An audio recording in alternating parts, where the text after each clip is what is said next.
Okay, good morning, everybody. I'd like to call this September 14th meeting of the DuPage County Finance Meeting to order. Can we have a roll call, please? Member Chaplin, Here. Member Chavez, Member Covert, Member Desart, Member DeCiani, Member Eckhoff, Member Garcia, Here. Member Hart, Member Krajewski, Member LaPlante, Member Ozog, Member Pachowski, Member Renahan, Member Rutledge, Here.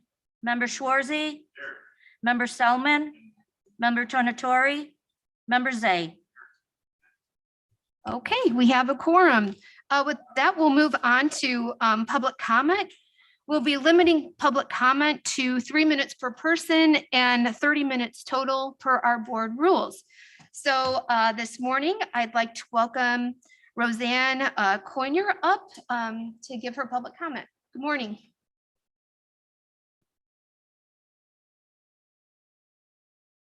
My name is Roseanne Coiner, and I live at 310 South Park Avenue in Hinsdale. I am certain we all can agree that it is vitally important to DuPage County voters to take steps to ensure efficient and fair elections. Having worked as an election judge for several weeks during the 2020 election, I am certainly in favor of upgrading our antiquated voting systems. However, I was a bit troubled at the last county board meeting to hear that the proposed voting system from PART costs $5 million more than the second highest bidder, and it is unclear what advantage it provides. I believe it is very important to be good stewards of taxpayer money. While I know money seems to be flowing pretty freely lately, the adults in the room know that in the long run, expenses must be paid. I am here to encourage county board representatives to do their due diligence and ensure that the money allocated for new voting systems is wisely spent. Voters will be watching. Please vote no on the Hart Verity contract until its additional expense can be justified. Thank you for giving me the opportunity. Thank you. Thank you. Next up, we have Frank Merritt.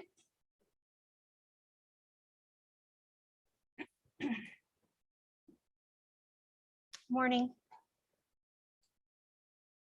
My name is Frank Merritt. Over the last several years, I've been a precinct committee man, and I've also served as a poll watcher for several elections as an election judge during the last municipal election.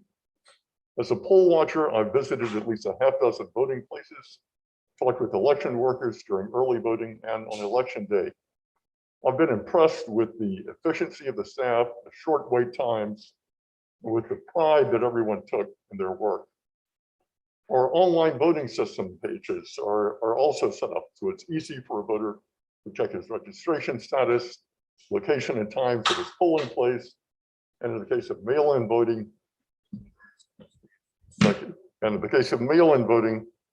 to check that his vote has been received and will be counted. Compared to what I read about other states, I believe DuPage County and Illinois are an excellent model for the nation. The county clerk, Jean Kasmerick, her staff, and the people involved in handling our elections have been doing an excellent job. I would strongly urge you to follow their recommendations for new election equipment, even if it is not the cheapest possible one. And particularly, we need paper ballots for tracking and verification, no remote access software, and redundant storage locations.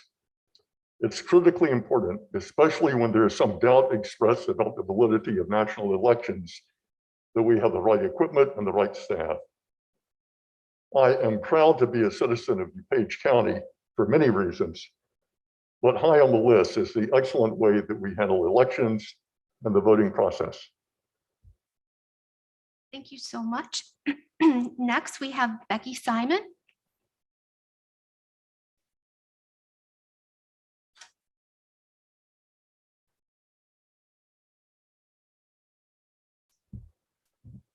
Hello, I'm Becky Simon from the League of Women Voters of Naperville. Our local league in Naperville takes special pride in closely watching election processes in both Will and DuPage County. Election operations we have observed are meticulous, tedious, boring, even under extraordinary circumstances and with outdated equipment. The county elections team in both counties are scrupulously nonpartisan, and they are amazingly calm, cool, and collected, even on election day. When most of us are running around like a bunch of headless chickens, the election staff has it under control.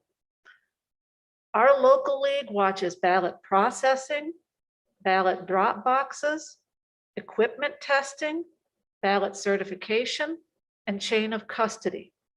We recruit election judges, and with our partners at NAACP, we train poll watchers.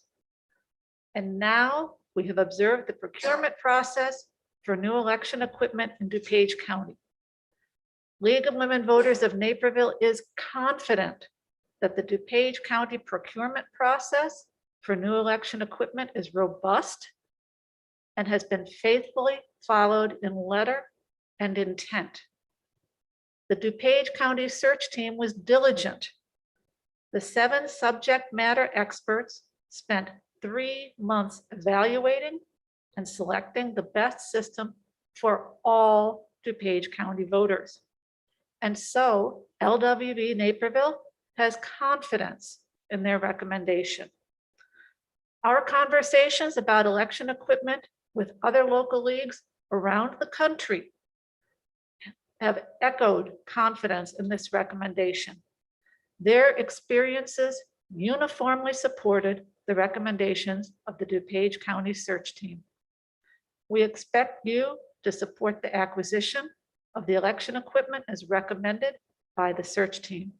It is in the best interest of all DuPage County voters. Thank you. Thank you. And next we have up Sarah Allen.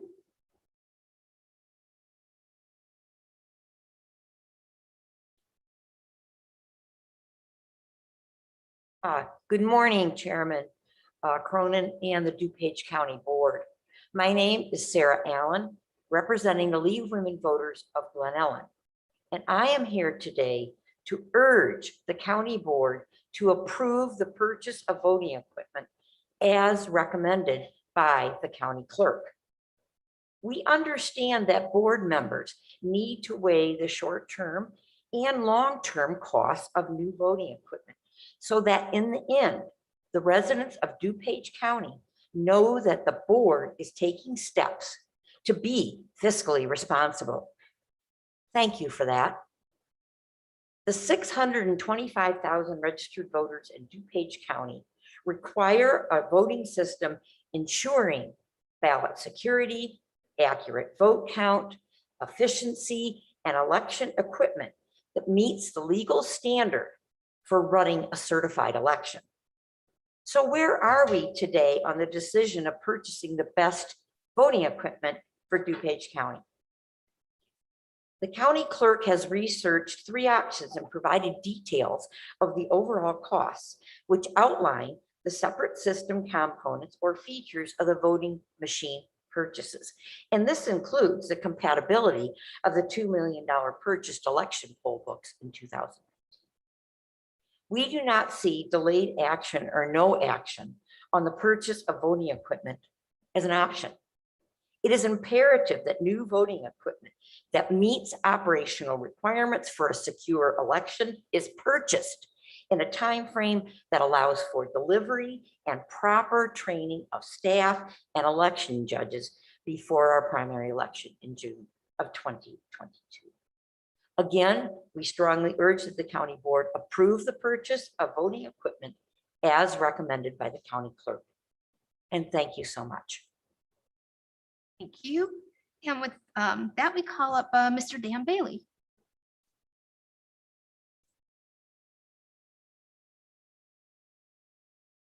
Morning, my name is Dan Bailey, and I've been a poll watcher and sometimes an election judge since '83 in Cook and DuPage counties. Not both at the same time, of course, but there's a bunch of good reasons to approve this purchase.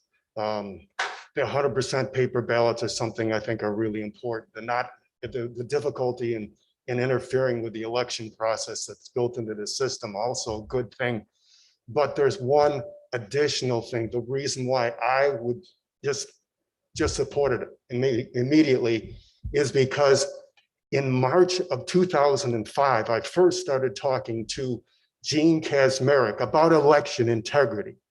And I would also, call her up to talk to her about other volunteer activities. I could not get off the phone with her without talking about election integrity and all the things that needed to be done to make our elections honest, fair, accurate. Sometimes she would talk for 15 minutes or sometimes 30 minutes. One time, I think it was over an hour. I know that this woman is dedicated and intelligent. And if she made this choice, then it is probably, or it is absolutely certain that it is the best choice for DuPage County. So please approve this purchase. Thank you. Thank you. Next up is Carol Jean Davis.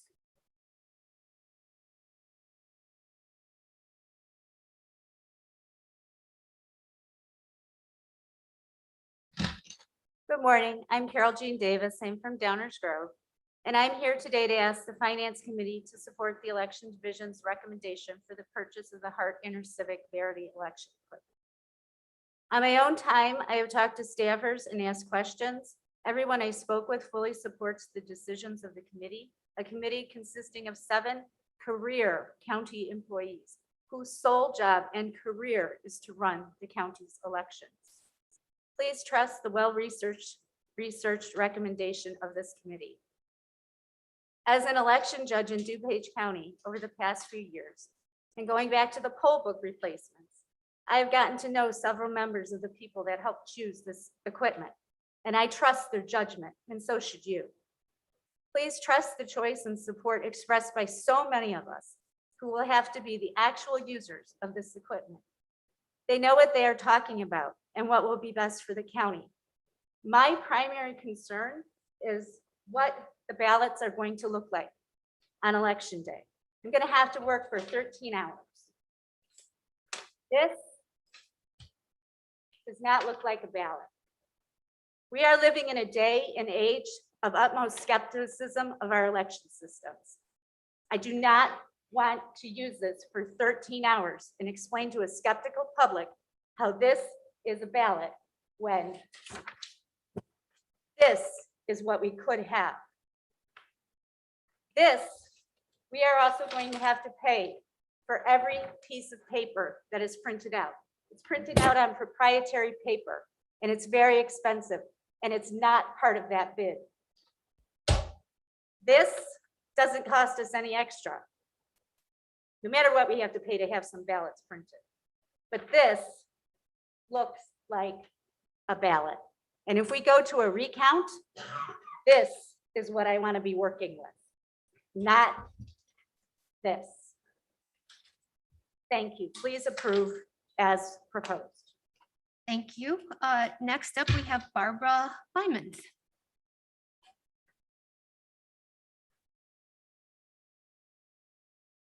Good morning.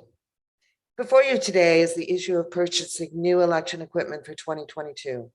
You have a proposal for purchasing the latest technology that produces 100% paper ballots, which will result in substantial savings alone. With reduced ballot printing costs and integrates with existing poll books, or you can choose the standard equipment that might be outdated in the near future and will require workarounds for existing poll books. The cost of the recommended contract should not surprise you.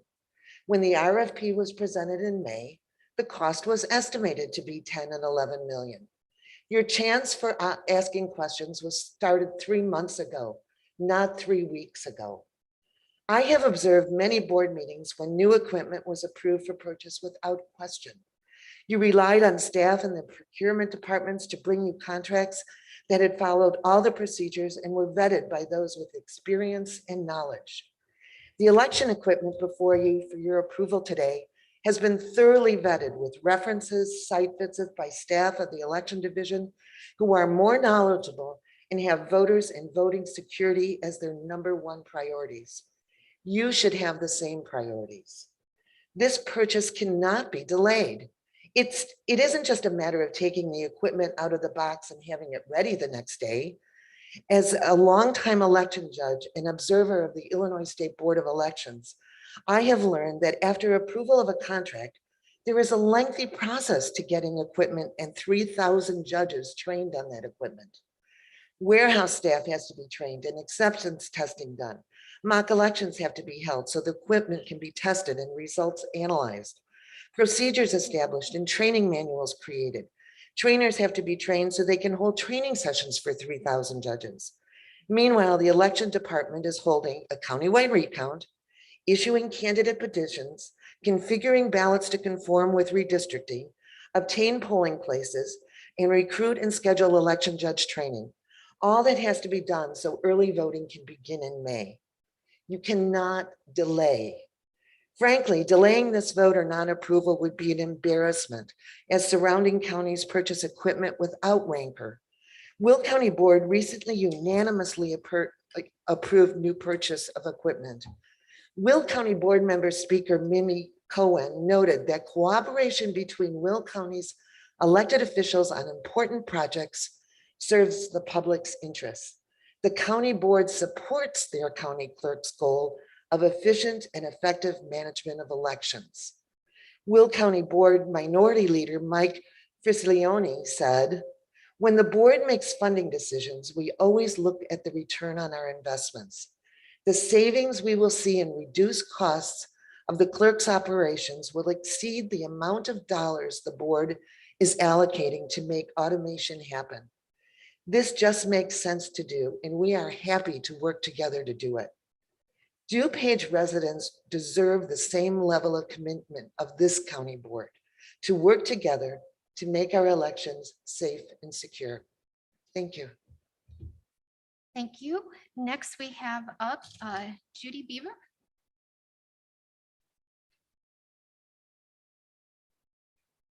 Good morning, Chairman Chaplin and the county board members of the Finance Committee. My name is Judy Beaver and I'm speaking on behalf of the League of Women Voters of Wheaton, and I'm also speaking from experience. The new purchase for the new election equipment must be passed today. I train people on computers and it'll take time to train 3,000 election judges plus all the others who need to be trained. And even though the primary date is not until June, there's early voting in May, as Barb mentioned. I've worked on system implementations. Believe me, they don't always go as scheduled. You have to allow extra time. The DuPage County election team has done its due diligence. Please pass the purchase of the new voting equipment today. Thank you. Thank you. And next we have up Marge Bronley.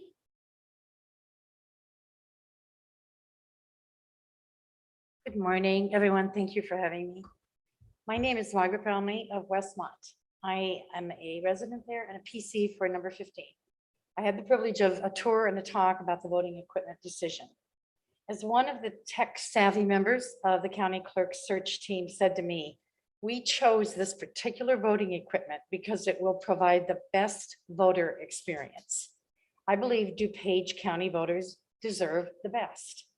My personal best voter experience would include the following. Can I easily read my ballot and clearly mark by hand my candidate choice? This avoids multiple barcodes that I cannot read. Can I trust that if I made an error on my ballot, I know this in real time and can then make the correction before casting the ballot? Number 3, can I trust that the voting equipment I use does not have remote software and is not hackable? Look at the mess in California today, the debacle they're having there with hackable equipment. That costs money. Can I trust disabled voters can cast votes easily and accurately without ballot marking devices and other touchscreen devices that are not always accurate? If an audit or recount is needed, are there ballot images available and can the public observe this recount? Did my vote get counted? Who counted my ballot? Number 6, can I trust that any big purchase my county makes, A, syncs effortlessly with the existing equipment? In this case, it's syncing with already existing poll books and fitting in with warehouse storage containers just for starters. B, does this purchase include support and maintenance? And C, does this new purchase avoid having to toss leftover and unused pre-printed ballots out, all of which would save many thousands of dollars over the years? Can I trust, number 7, can I trust that this equipment will carry our county into the future so we will not be facing another big purchase in the next few years? Over the long haul, this can be ultimately a better financial decision. Number 8, can I trust this choice was made after careful consideration with the voter in mind and not purchase due to backdoor deals or any other type of unethical behavior of a sales pitch? A salesman approached us, a cluster of us in the hallway after the last board meeting to look over the product. It doesn't seem very appropriate to me, if that's the way this was chosen. Number 9, can I assume that harassed and abused election workers will now be better protected since voter-friendly equipment will create a fair, transparent, verifiable system of voting for all voters? DuPage County voters deserve the best. Nothing will destroy democracy faster than utilizing some kind of voting equipment that seems suspicious and thus feeding the narrative that voting is futile. We need to boost voter confidence. This checks all the boxes for me. Therefore, I please ask you kindly to support the county clerk's final recommendation to purchase this voting equipment. Thank you for your time. Thank you. And Miriam Vasquez?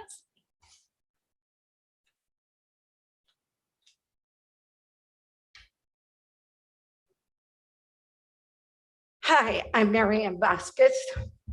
I'm the Chairman Chaplain.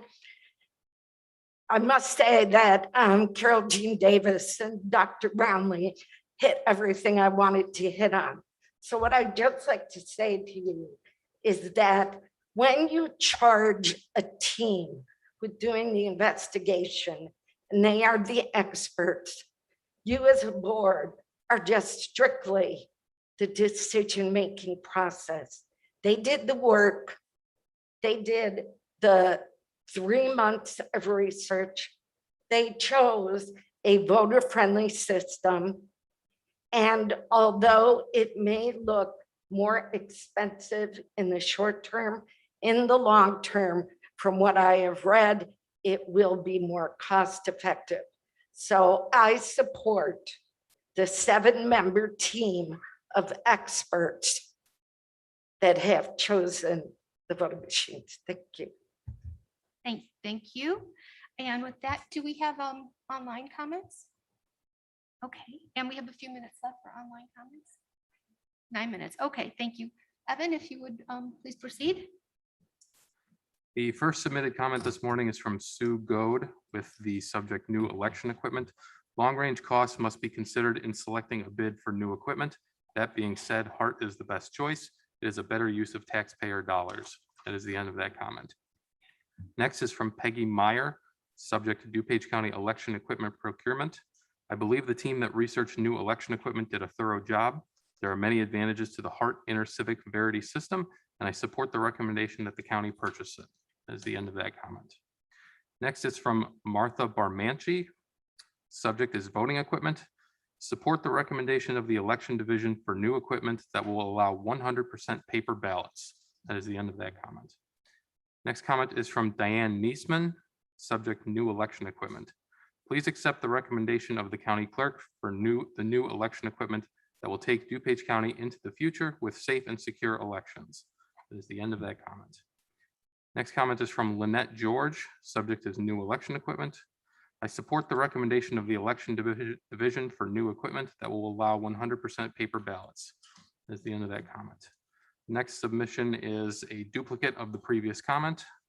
Next comment is from Connie Schmidt, subject election equipment. An accurate account of individual voting is essential to our American system of democracy. The elected clerk has asked for improved equipment for valid records, including the ability to count paper ballots in the case of any question. I support her request and urge the committee and board to finance the new equipment for DuPage County. Thank you. That is the end of that comment. Next comment is from Marty Keller. Subject is new voting equipment and programs. Please take your time and have lots of public input. The critical issue is voter integrity and ballot security. The public must have complete confidence that their vote is secure and counted. That is the end of that comment. Next comment is from Elizabeth Quigg. Subject election equipment. I support the recommendation of the election division for new equipment that will allow 100% paper ballots. They have done due diligence in researching what is the best equipment for the county. That's the end of that comment. Next comment is from Vivian Lund, subject new election equipment. I have been an election judge for a number of elections. It is imperative that the new election equipment for purchase be approved. The new equipment will provide for 100% paper ballots. It is imperative that this purchase be made as soon as possible. That is the end of that comment. Next comment is from Melissa Nachman, subject election equipment. I support the election division's recommendation for new election equipment and urge approval now to ensure that there is sufficient time for implementation for next year's elections and thus ensure that the election results will be certified and our votes will be counted and count. That is the end of that comment. Next comment is from Michael Nachman, subject election equipment. I support the recommendation of the election division for new equipment that will allow 100% paper ballots. That is the end of that comment. The next comment is from Julie Wachowski, subject new election equipment. I support the recommendation of the election division for new equipment that will allow for all 100% paper balloting. Thank you. That is the end of that comment. Next comment is from Barbara Kilton, subject new equipment. I support the recommendation of the election division for new equipment that will allow 100% paper ballots. That is the end of that comment. Next comment is from Donald Kraus, subject I am against approval of 9 Finance BB FIP 347-21 until proof of certification is provided. Comment reads 9 Finance BB FIP 347-21 recommendation for the approval of a contract to Hart Intercivic for the purchase of a voting equipment system and service license maintenance for the DuPage County Clerk Election Division for the period of September 14th, 2021 through November 30th, 2031 for a contract total of $10,641,635.98 per RFP number 21-052-CC. I have requested proof from Hart Intercivic as my email follows. Forwarded message from Don Kraus on September 13th, 2021. Subject, please share the Illinois State Board of Elections and EAC certifications for Verity version 3.1. Dear Lawrence and Doug, please share the Illinois State Board of Elections and EAC certifications for Verity version 3.1. I have not been able to find a public record of this. Hart Intercivic release of April 29, 2021 does not share certification. That is the end of that comment. Next comment comes from Jessica Heyerbaum. Subject is purchase of new voting equipment. I support the recommendation of the election division for new voting equipment that will allow 100% paper ballots. Thank you, Jessica Heyerbaum. That is the end of that comment. The next comment comes from Valerie Lanatte. No subject is provided. I support the recommendation of the election division for new equipment that will allow 100% paper ballots. That is the end of that comment. Next comment is from Rachel Morrissey, subject new election equipment. I support the recommendation of the election division for new equipment that will allow 100% paper ballots. That is the end of that comment. Next comment comes from Kelly Lesh, subject is election equipment. It is critical that our county has fast, reliable, and secure election equipment. Please support the purchase of this equipment for this essential need. Thank you. That is the end of that comment. Next is from Kimberly Reed, subject, please support the purchase of new election equipment from Hart Verity. I support the recommendation of the election division for new equipment that will allow 100% paper ballots. While I cannot attend in person to share this view, I ask that it be read into the record. Respectfully, Kim Hesterman Reed. Is the end of that comment. Next comment is from Denise Niesman, subject new election equipment. I support the recommendation of the election division for new equipment that will allow 100% paper ballots. Is the end of that comment. Next is Ann Flans, subject election equipment. I support the recommendation of the election division for new equipment that will allow for 100% paper ballots. That is the end of that comment. Next comment is from Ida Hagman, subject new election equipment. I support the recommendation of the election division for new equipment that will allow 100% paper ballots. That is the end of that comment. Roberta Jackson, subject election equipment. I support the recommendation of the election division for new equipment to allow 100% paper ballots. The system will be secure and ballots will be printed on demand. That's the end of that comment. Next is from Stephen Seimer. Subject is new election machines. I support the recommendation of the election division for new equipment that will allow 100% paper ballots. As a poll watcher in the last several elections, it is apparent that the current machines are past their useful life. That's the end of that comment.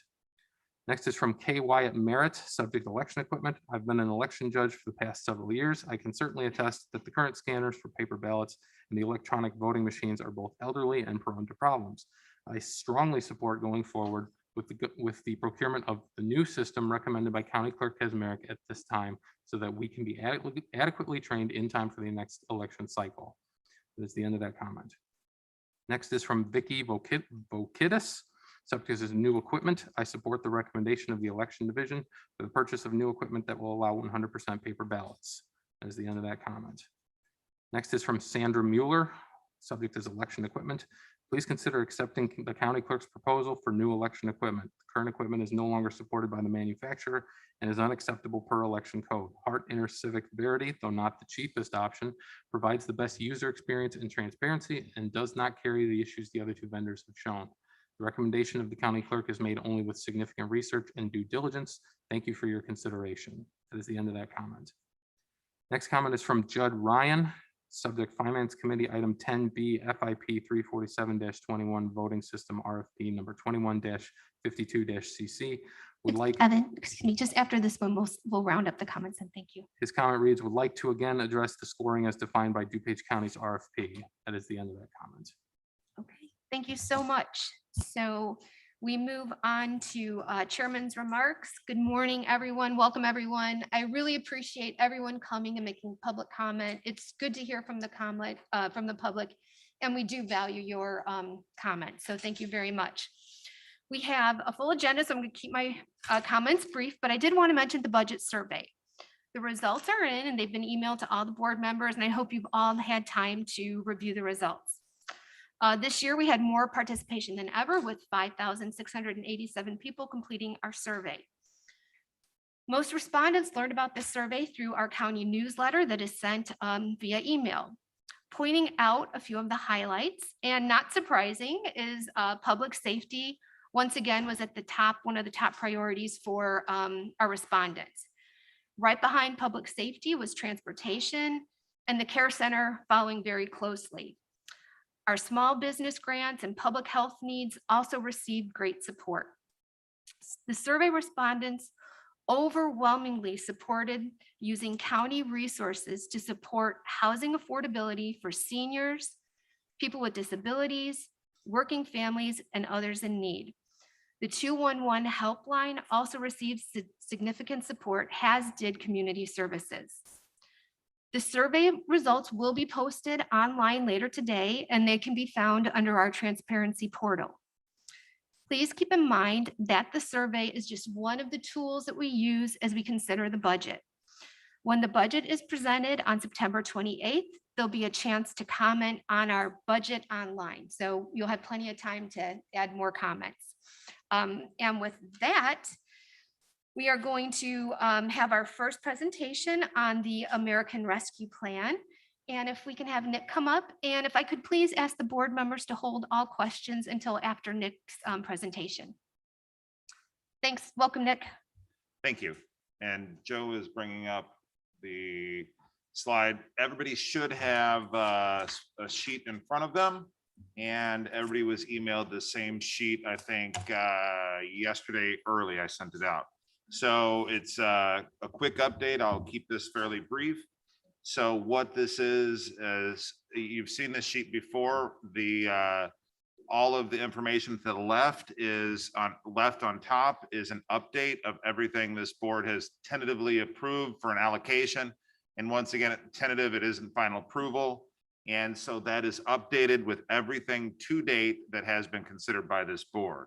You can see at the bottom, the total allocations are at $161 million, leaving 17,400,000 in unallocated funds. 1 point for consideration there. You can see that of that 161 million, 28 million is in contingency that is not assigned to any particular item.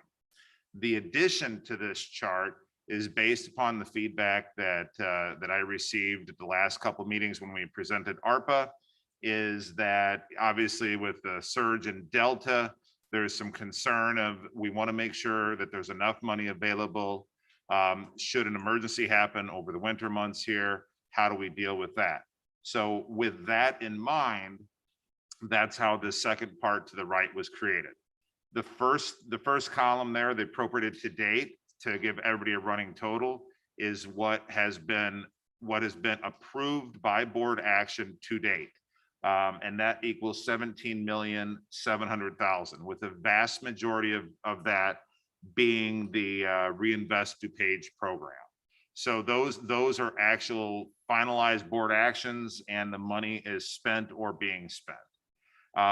Then what I did is I went to every elected official and department head and asked, what is the minimum amount of the allocation that was previously tentatively approved by the board that would be needed through 5/1/22.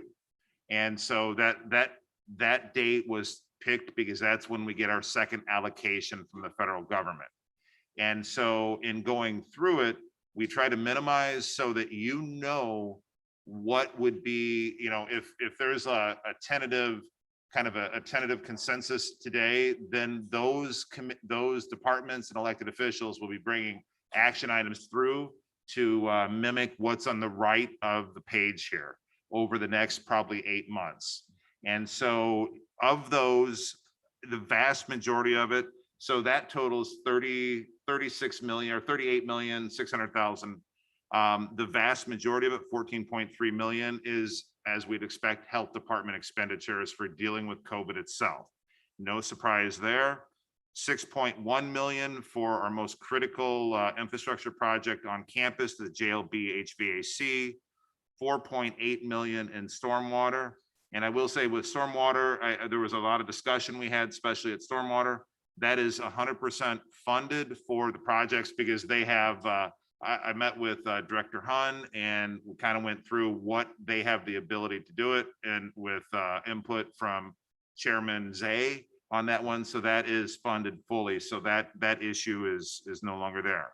2.3 million for care center projects. What we're doing on this one, we are focusing on design to get design done, the HVAC improvements, so that we have a design ready and able to go. So that, whether we fund it through ARPA or maybe the federal infrastructure bill, but either way, having a shovel-ready project is the tact we're taking. 2 million for the community services grant program, 2 million for the DuPage pads request, and then 1.6 million for 211, 1.375 million for facilities management HVAC. So what we did in picking, and the 211 is a great project. We're not Mary's not gonna spend all 1.6 million, not even close to it between now and 5/1. But that's one of those projects where either all in or all out. You can't fund it a little bit. So that's why we put the full amount in that one, so you know what our obligation is. For these other projects, like the design for the care center, having the design is something extremely beneficial. Whether we do construction with ARPA money or other funding sources, the design's always a design. So that's how we kind of looked at everything, is trying to figure out what do the different departments need in order to get by between now and 5/1. As I said, that totals 38.6 million, leaving available for, obviously it would be taking it from the other allocation, 33 million in funding that would be available through 5/1, theoretically, to deal with anything that is unforeseen with Delta virus. I know there's even a new variant out there. And so that's a purpose of this. Couple points that I wanted to bring up. If there is consensus that the board is comfortable moving forward with this for the departments, likely the first thing you would see would be one, as we did with the care center or care funds, we would do one single project for construction, one single contract, and it would group probably 8 or 10 different construction projects, HVAC, JLB, the design, and we would do that through the same delivery method, the construction manager at risk guaranteed maximum price delivery method. And that would allow us to get a number of projects done quickly to benefit the county. And another point I wanted to bring up. So this list is quickly changing. It's ever changing. And even as of 5 o'clock last night, meeting with finance department, there are items that are coming in higher than what we expected, especially the care center. The testing requirements within a care center with what the state and the feds are requiring, far more than we ever thought. So our thought would be in October, we may come back at Finance Committee to update. We have higher costs in care center. We have higher costs in IT due to some of the supply chain issues. Some of the salary expenses for key staff like Mary Catherine and Mary Keating, we've now figured out that can be covered by ARPA funding. So we will be modifying this a little bit. And our suggestion would be to take that out of reserves. When we come back, we can modify accordingly. But that would probably be late October. So I guess today, if there's any questions, ultimately looking for consensus from the board that the departments and elected officials could move forward with the funding shown to the right in red. Okay, thank you so much, Nick. I'll open up to questions. Member Desart and then Member Schwerzy. Thank you. And thank you, Nick, for this update. Just for me, I would like to see when these things come up to be voted on, I would like to on each individual project. The Care Center, for example, I understand the HVAC and I understand the extra COVID related operating expenses, but design, I would probably vote no for that. Design or engineering is 10 to 15% of a project. And if we don't have the money for the project, I would rather not spend that money to just for design, just to have it sitting in the closet somewhere. So I just want to say generally, I'm extremely uncomfortable that we have 5 years to spend this money and we're right at the 161 million expenditure so far in just this first year. I'm extremely uncomfortable with that. I think we need to be cutting some of these projects and waiting to see what happens over the next 4 years. Who knows what's going to happen? But what I have heard from everybody is there will be no big chunk of money coming our way anytime soon. So I want to be cautious with this money, and that's where I stand. Really makes me nervous that we're spending all of this money the first year when we have 5 years to spend it. Thank you, Member Desart. Member Schwerzy and then Member Krajewski. Thank you very much. And thank you, Nick, for the nice presentation. So, I'm generally in favor of accepting these things on the right and start working on them. I do need to bring something up, and I don't know if this is the right place to talk about it, but it hasn't been brought up yet, and need to look out for my brothers in the fire districts, and I don't know, is this the right time we can talk about that? But these municipal fire departments are receiving municipal funds, and I'm certain that the municipalities are using that for some of their fire districts, especially as they continue to be first responders to the new Delta variant and all the people that are going to the hospital. We've had a couple firefighters that I work with who've actually had breakthrough cases. 97% of our firemen have been vaccinated. But I just want to make sure we have a discussion about this and see if there's consensus that we can get them some money too. So, Thank you, Member Schwerzy. And I'm going to answer that if I can.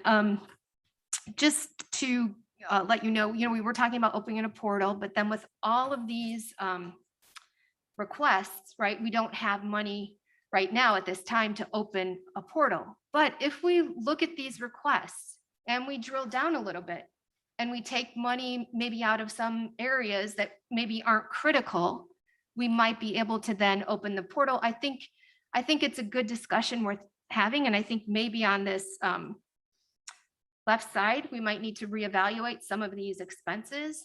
But I do also agree with you on getting this right side in the red out. But I do think, and I know Member Ozog also has some requests from park districts that might want to look. So I think Member Desart brings up an excellent point that we have pretty much allocated all of our money in the first year. And I just want to thank the board members a few weeks ago that really used very good judgment and, put a halt on some of the spending because we are still in the long haul here. And, I just want to make that point clear. So I understand where you're coming from and what you're saying, and I do understand that. And I just, as far as the design goes, it's always been the policy of DuPage County, when we have the money to do the design, we do the design.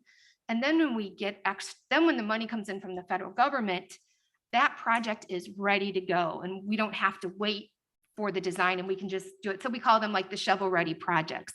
So that's the thinking behind the design, getting all the designs done. And then, as Nick mentioned, we may even take that out of reserves to do the care center. So that's. And just to follow up, Madam Chair, Yeah. that was just an example of, I think we need to go through this with a scalpel. I so that we're agree. not spending all of our money the first I'm in agreement. example. Yes, I agree. And Member Krajewski, please go ahead. Thank you, Chairwoman. And I do agree with Member Desar, we probably need to slow down on that. But with regards to the ones on the right, Nick, I would suggest, with regards to the $2 million that were allocated to the DuPage pads, that before we move forward with that, we get the parties together.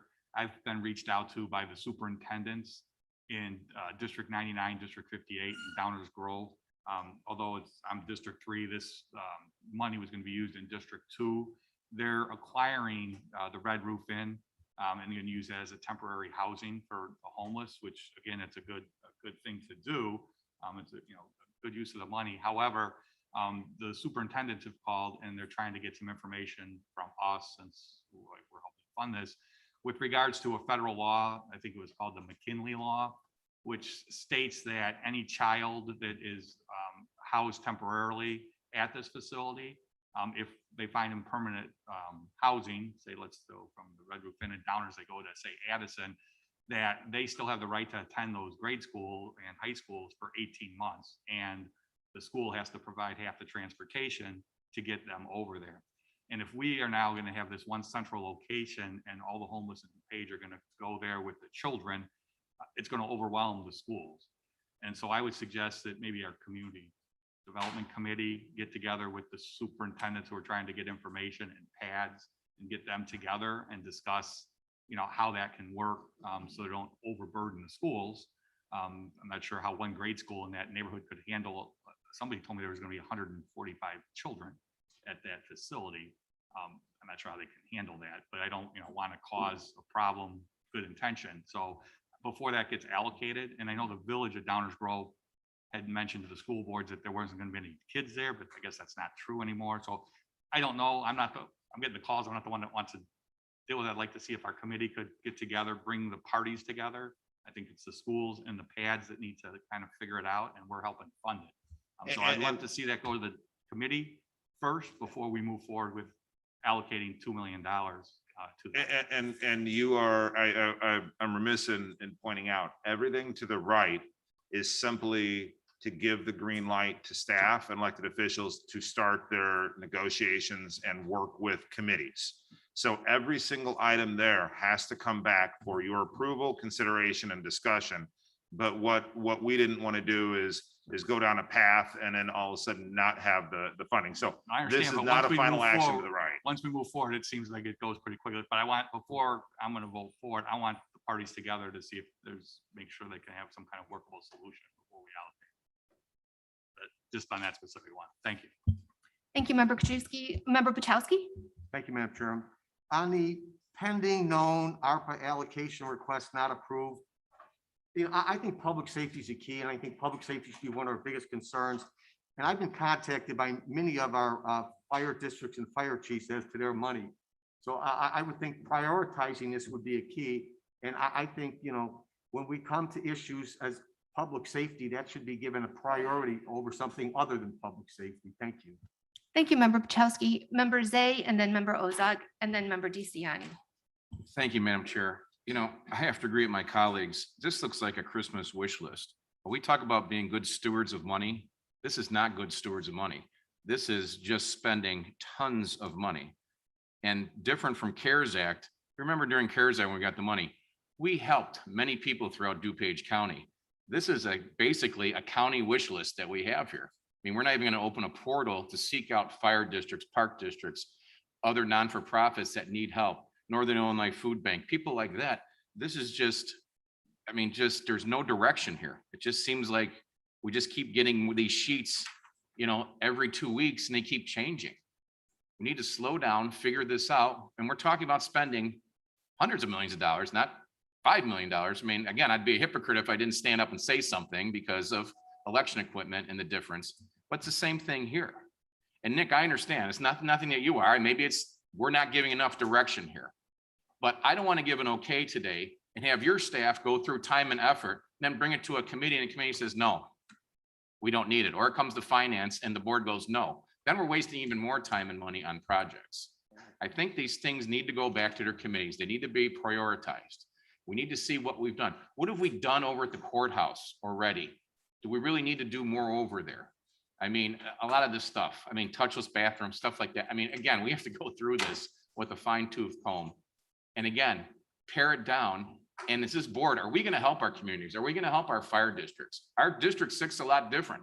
We don't have fire departments. We have fire districts that have multiple jurisdictions in them, multiple towns, multiple cities. Are we going to do that? Are we not going to help other people with this money? I mean, I know municipalities are getting money, but again, a municipality is not part of a fire district. You have a fire department. So again, I think we need to slow this down, bring these things back to committee. Again, we talked about stormwater. We're asking for money because we have shovel-ready projects ready to go that we can start. It's not, looking at engineering. If somebody comes to me and says, we don't have the money, I'm fine with that. But for the stuff we have ready to go, let's do it. But again, this is just, we're spending a ton of money here.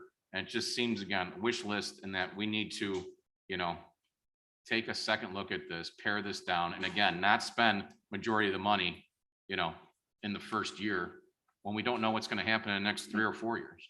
Yes, thank you, Member Zay, for your comments, and Member Ozog, and then Member DeCiani. Regarding the fire districts and the park districts, I think obviously we need more information about a lot of these issues here, but it's important to find out what the municipalities are contributing toward these entities, because for instance, in the case of Glen Ellen, the park district is a considerably larger border, but it certainly incorporates Glen Ellen. So we need to know more information about what both of these entities and other entities are getting from other sources from the ARPA money. So thank you. Thank you. Member DeCiani, go ahead, please. Member Ozog hit right onto my that point. If the communities, the municipalities are getting, unlike in CARES where we got all the money and then we gave it out to the municipalities and fire districts, et cetera, park districts, they got ARPA money. And if they get a different rate based on if they have a fire department or they have a fire district, we need to know that so that we can make up for that. If they do, if they are getting a full rate, then I would think those fire districts would seek help from the municipalities that they serve. I think those are important questions, so we understand, where they're coming up short, or if they're getting a full allotment based on their population, which I believe is how they're giving out their ARPA money, then they should take care of their fire districts to serve them. If not, then we need to know that. Sure, absolutely understand that. So, to Member Desart's point, Member Zay's point, all of your points. The column on the left is, kind of like you said, it's kind of the wish list. This is what people have asked for. The column on the right is what, has Nick explained, what they can use right now to get them through the next 8 months. And we wouldn't be allocating anything else. Now we can go through this right side. I mean, I think we need to get going on the 211 helpline. That got huge response and positive in our budget survey. And I think during COVID, it's a necessary tool that we can use to help people. So I think that would be one that I want to see forward. But I agree, and as we said a few weeks ago, a lot of us want to slow this down and really look at each expenditure and make sure that we're using this money in the best and most efficient way. So, so what's your consensus? How do the rest of you feel? Do you support, giving the green light for Mary to go ahead with the 211 help line? I don't know if we want to go project by project. I mean, everything to the right was the scaled down version that the departments and elected officials came forward with. But And If we that's, want to go project by project, that's fine. and that's because- it for 8 months. Yeah, and that through 5/1/22, we're looking for the approval for 38 million. And we're holding everything else back. So member Salmon and then member Garcia and then member Renahan. Thank you, Member Chaplin. I would prefer not to start going project by project today. I think if there is a broad consensus of this board to be taking a pause in recovery dollars, then we should probably have a special call to come back and maybe have a discussion about what our priorities are. Are they the community service efforts? Are they the public service efforts? Are they the health HVAC efforts? I don't think this committee has established what its priorities are for these ARPA funds. Despite the large amount of special calls we had this summer. So what I would hope we would do is, I guess, maybe have another special call where we could all agree on what the priorities are and what we want to use these dollars for. Because we go back and look at the bill's intent, we are supposed to spend on the front end. It's recovery dollars. It's not the same as CARES Act. We're not supposed to hold all the dollars to the end. As elected officials, it's our job to go back to the government and say, actually, this crisis is still continuing. We have the Delta variant, we have the Mu variant, or whatever numbers and letters we all get to learn over the next 6 months. Holding on to these dollars is not the intent of the law. So if we're going to go back and sort of think about what and come up with a grand strategy, I think that's a good idea, but I would not support drawing consensus in hands in this meeting. I don't think we have. Yeah, we're not, enough yeah, information. I agree. And the law was written that we have 5 years to spend this money. We're not going to get any more money for 5 years. And I think Cheryl Marquet here? Because I know Cheryl was pretty confident that this was it. Cheryl, are you? She's online, but oh, she's right there.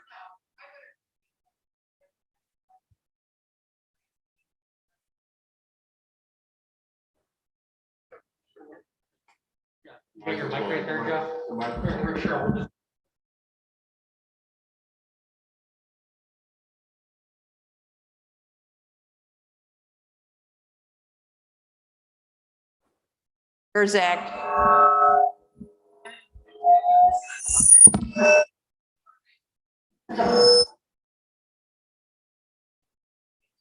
Yeah, I think a special call would be really helpful, but you're right.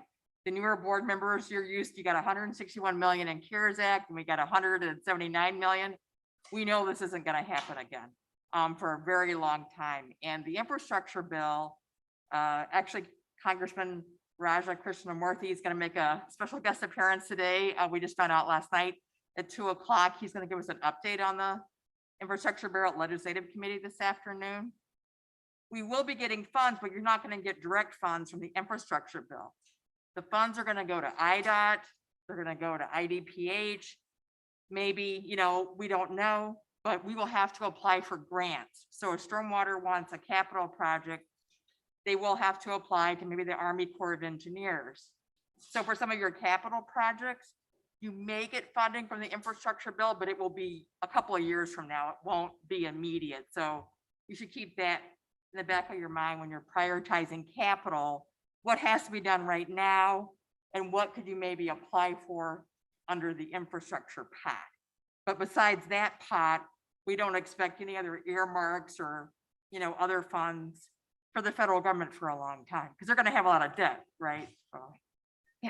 Go ahead, Member Selman. Yeah, if I could just ask a clarifying question. That was our impression after CARES Act too, that was a once in a lifetime bill. We'll probably never see it again. And then 8 months later, we found ourselves still doing this. So I'm certainly not disagreeing with you. Obviously, there's no current legislation, but if in December we find ourselves deep in the Greek alphabet and wherever you go after we get to the Z, I very much agree that we could find ourselves once And you're right again in a about the once in a recovery, lifetime which situation. is why you did Thank the you. reinvest DuPage right away.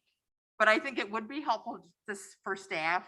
You're absolutely right. We could use some more direction because we don't want to start down a path, do contracts, negotiate. So it's that balance. And I think a special call is a really, Yeah. a bunch of them was a really good idea. Yeah, I agree. And maybe, Nick, we set up the special call like we did the last time with the buckets. We did the buckets and put all our things in buckets. I think that would be a good way to do it, similar to how we did the CARES Act. But, again, we're still dealing with this pandemic. We thought in the spring we were over the hill. And, we have more people hospitalized, more people dying, more people getting COVID. So, as Nick pointed out, we really don't know what this is going to do. And we we don't have to spend this all in the first 6 months. Holding off till May in the spring with some of these items is not being, is being, I think, fiscally responsible.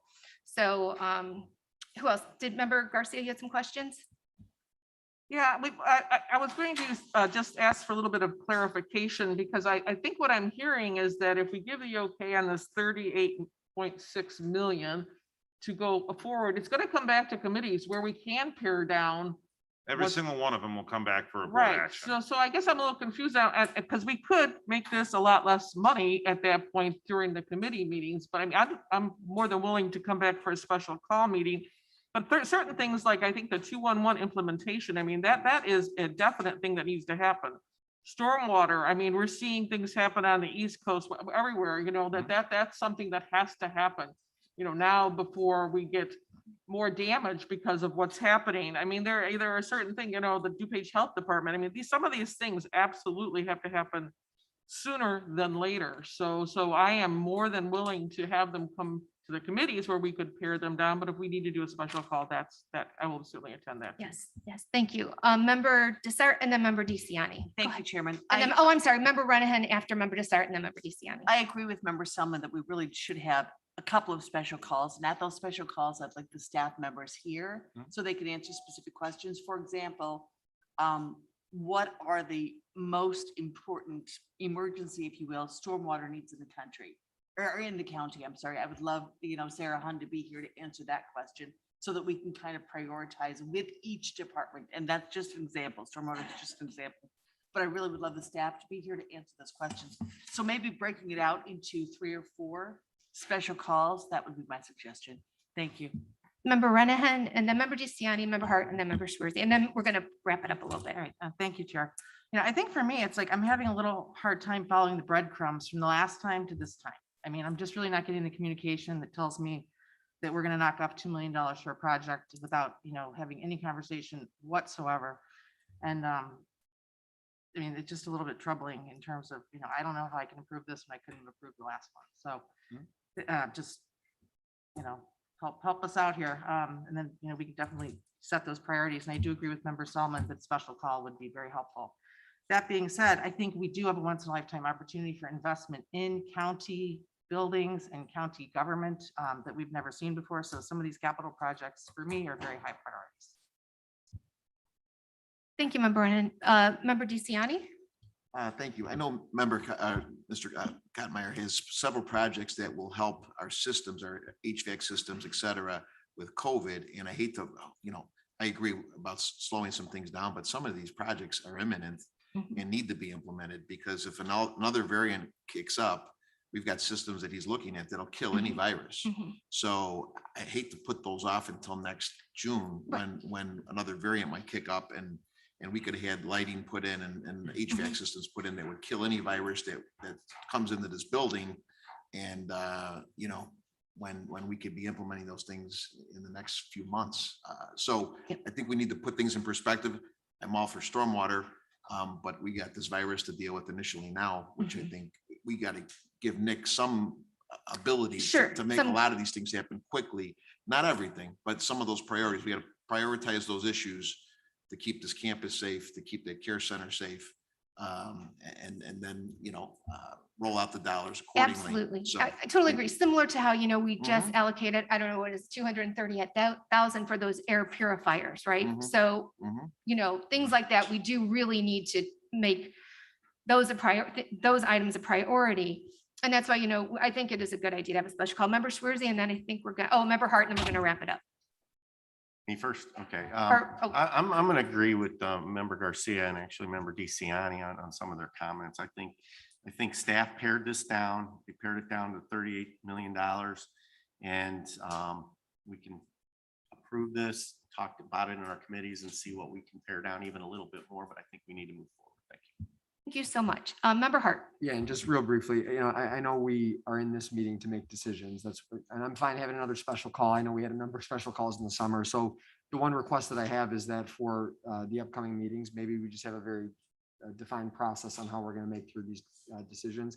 I agree, Member Chapman, with what you said about maybe organizing it by issue bucket. And then maybe that's where we could first agree and go from that point. But, you know, I don't want to just have to have a meeting for the sake of having a meeting if we don't have a way to decide. Well, absolutely. And that's what we've tried to avoid. So, okay, so Nick, maybe some of these items, stormwater, you know, you go back, you discuss that in your stormwater committee. Do we want to go, or do you want to just maybe set a special call for next Tuesday? Whatever. What do you, how do you, you Finance guys, committee could would you make a like. special call next Tuesday? Be available? Member LaPlante? I'm fine to do any special call, just like we all have shown up for the special calls, or most of us have shown up for the special calls.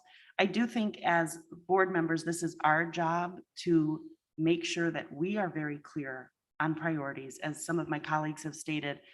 And I don't want to place sort of an unfair burden on the staff by not giving clear direction. So this really falls to us. So I think no matter what we do, no matter what special call we have to know exactly what we're talking about. We have to have very clear vision, very clear objectives, very clear agenda, and we've got to organize better. That's our Yes. job. Thank you. Yes, and that's why we talked about doing the buckets like we did with the CARES Act. So, all right, so I think you have your direction. We'll set up a special call for next Tuesday. That works for you? Just so I'm clear, because as far as information on the projects, what we'll do is we will bring back the PowerPoint we did, and we can talk about that. We'll have every department head here. We'll try to prioritize, but there's no additional information that I have on these projects from what was presented in the PowerPoints. So it'll be more of a discussion, I'm assuming, at that point. By topic? By topic, yes. Well, I think how we did it with CARES Act, Nick, you had the whiteboard and you had like public health, community services, capital projects. You know, we had it all divided in like those squares, and then we decided what were our top priorities, and then we do it that way. So the one thing, I don't know if you want to hold off, but I know the DuPage County Health Department, talking to Karen last Friday, some of these funds, I mean, they're rifling through money out there, and you know, obviously that's a fairly critical. I don't know if we want to do that, or if you guys want to wait till next week on the health department. I mean, of anything, that one I know, in talking to Karen, those are, they're definitely going through money pretty quickly. Can the board, what was it, Brian? I'm sorry, Member Krajewski? Just put it on the agenda for a potential vote next Tuesday. Yeah, put it on the agenda for next Tuesday for a vote. The health department. But we don't have county board next Tuesday, Well, so, no, I know, but then we'd have it on the following county board. but it would be 2 weeks out. And That's, we'll come back to you guys. Can't and do we'll it today, figure we out. can't do it, so we might as well have it Right. ready for next 2 Tuesdays, at least the health department. Yeah, we'll come back to you to receive direction. I'll talk with Chair Chaplin and figure out how the presentation will go at that point, and whether staff and all the elected officials will be ready by next Tuesday. Great. To do it. Okay, thank you so much. Mhm. Appreciate it. Thanks, Nick.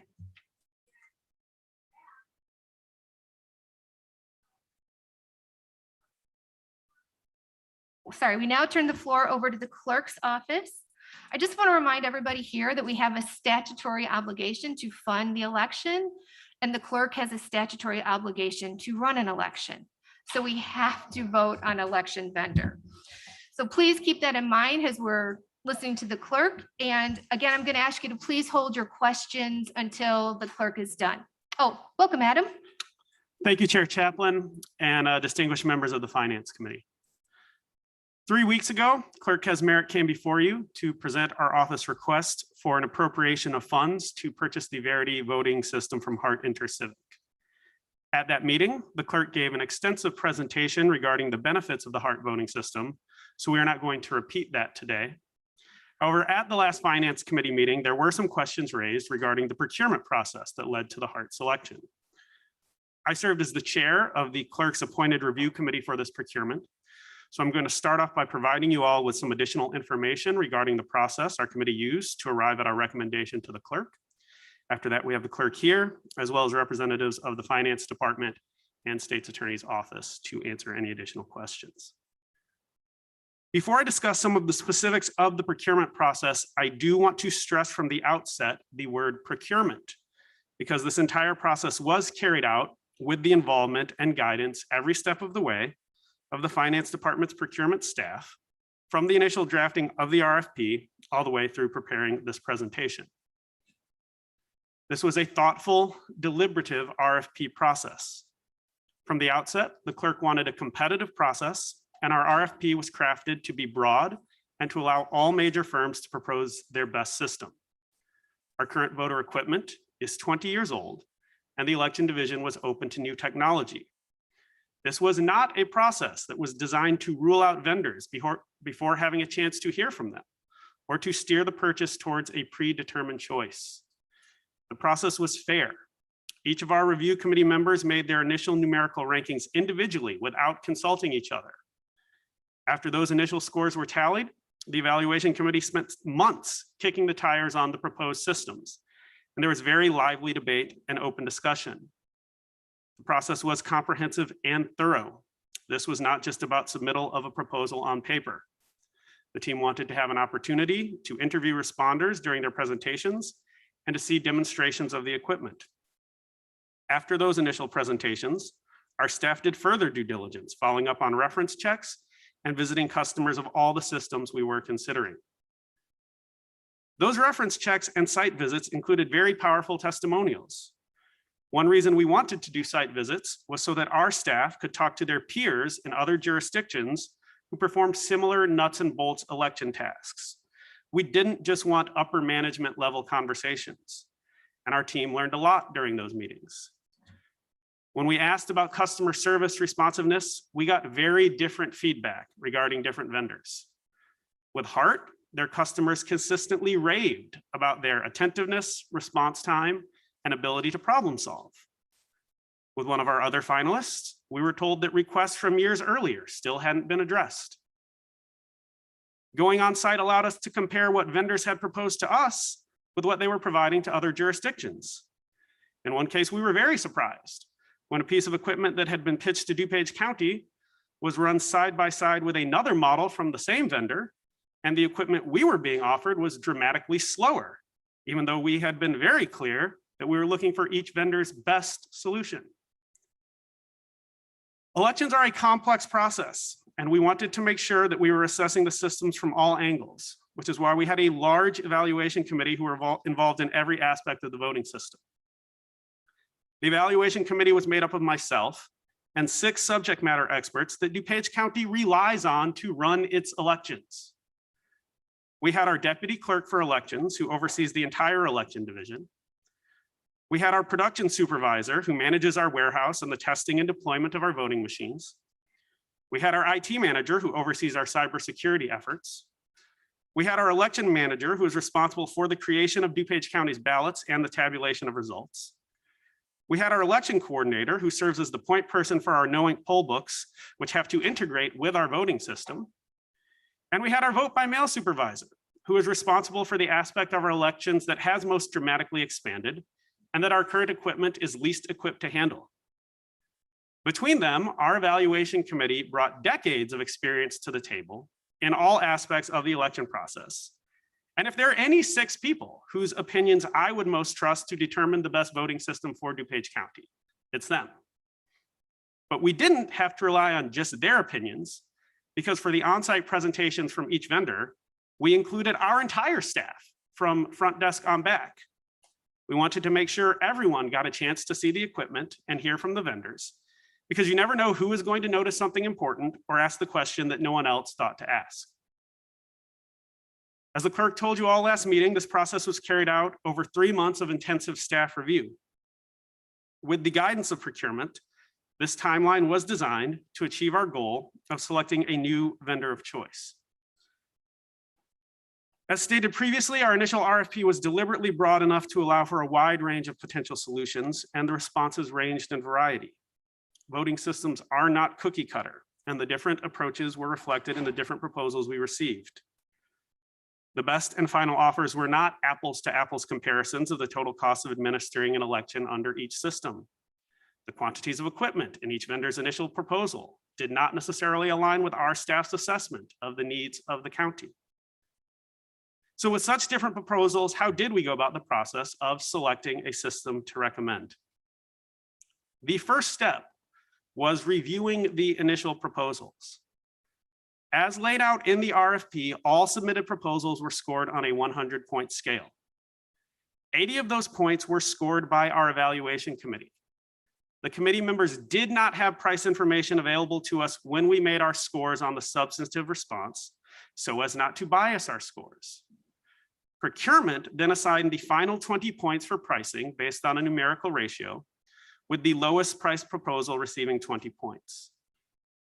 Based on those scores out of that 100-point scale, 3 of the 4 vendors were invited to give on-site presentations because there was consensus among our review committee that in-person demonstrations of those 3 systems would be needed to make a final decision between them. At that point, and I cannot stress this enough, after the vendors came on site to give their demonstrations, those initial point scores did not play any role in the determination of the award because the committee had gained additional information since those scores had been assigned, so they were no longer relevant.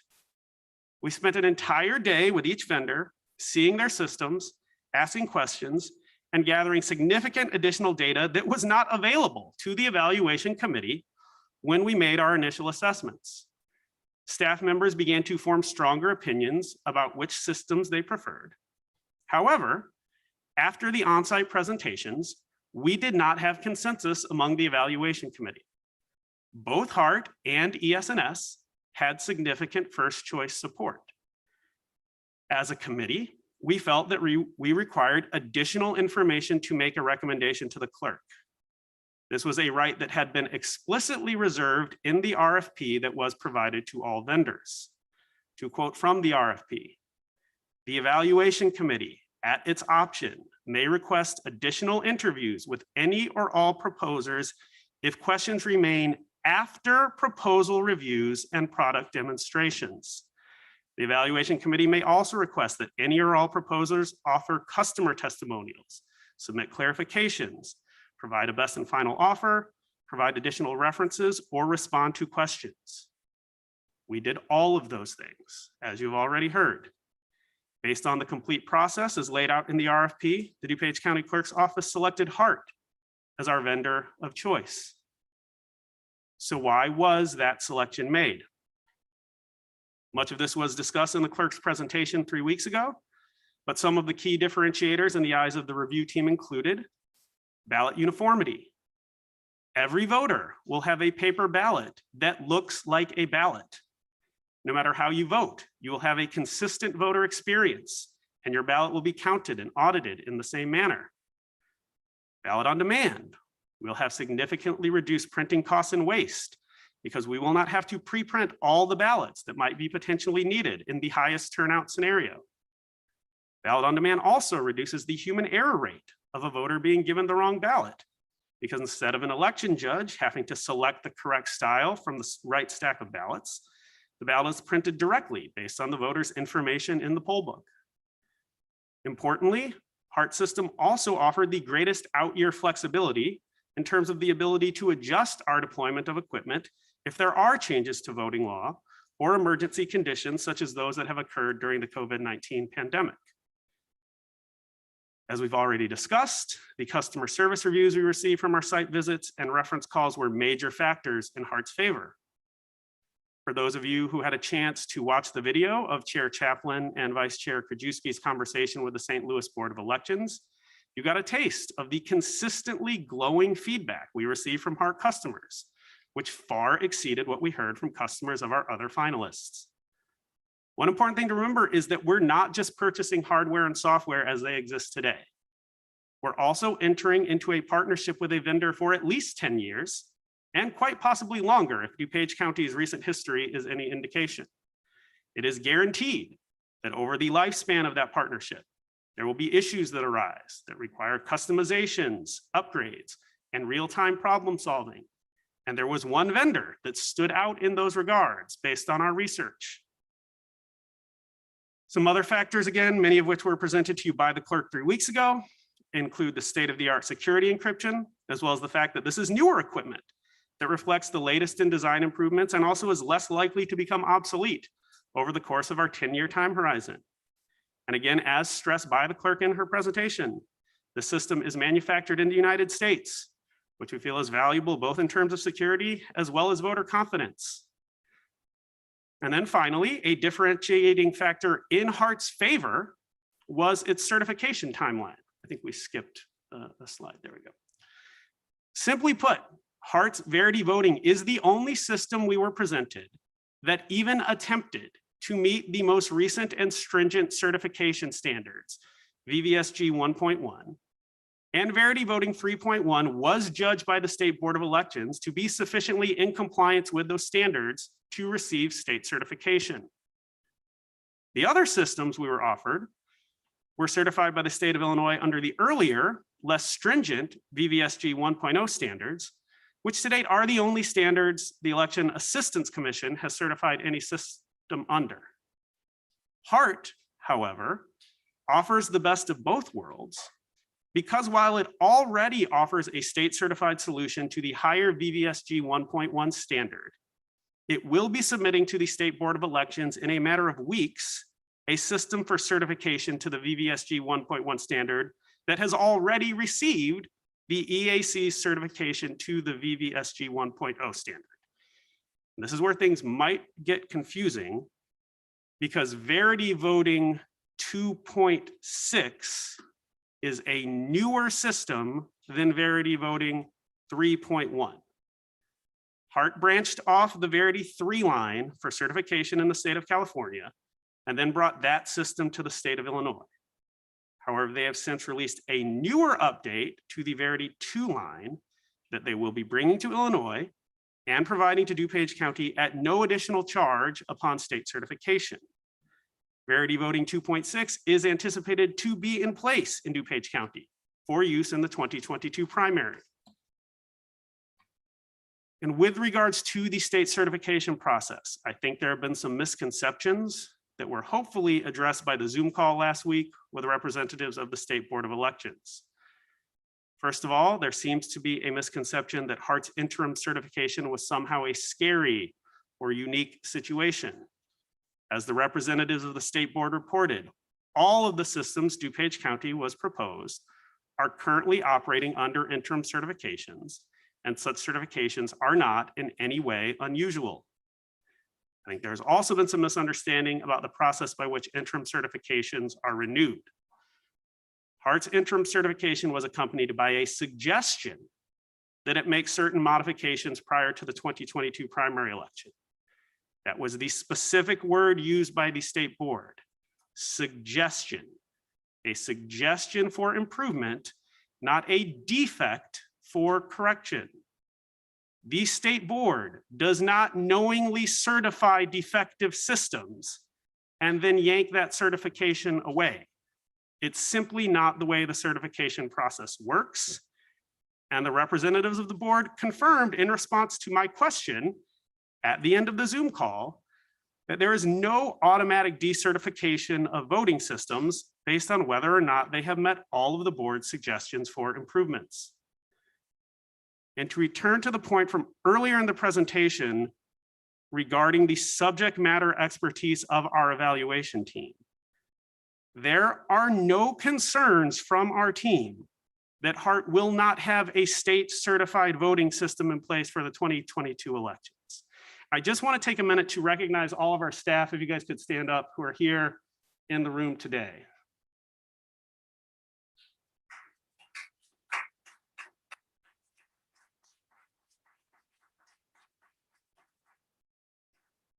Our evaluation team members are not people who have been familiarizing themselves with the state certification process on the fly over the last 3 weeks.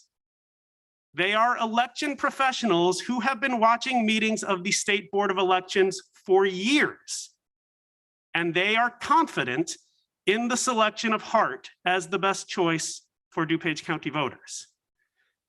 Now, with that in mind, there is still the question of price. As has been discussed extensively over both presentations to this committee, The qualitative differences between the systems that were proposed prevent a pure apples to apples price comparison. Additionally, the vendors have different business practices relative to offering all-inclusive and upfront pricing. However, we still had a responsibility to consider the overall cost of ownership of each system above and beyond the immediate prices contained in their best and final offers. For this task, we worked closely with the procurement staff. On this slide, you'll see a price estimate comparison that was prepared in conjunction with the finance department. As clearly noted on this slide, these figures are estimates, but they are good faith, reasonable estimates based on the information that was provided by the vendors to the procurement staff. The most important takeaway is that when the costs of ballot printing over 10 years are taken into account, the gap between the cost of ownership of the HART system and the other two finalists is much smaller than only looking at the direct costs contained in the RFP responses. And while cost is certainly an important factor to consider, at no point in the process was our mission to simply find the cheapest option.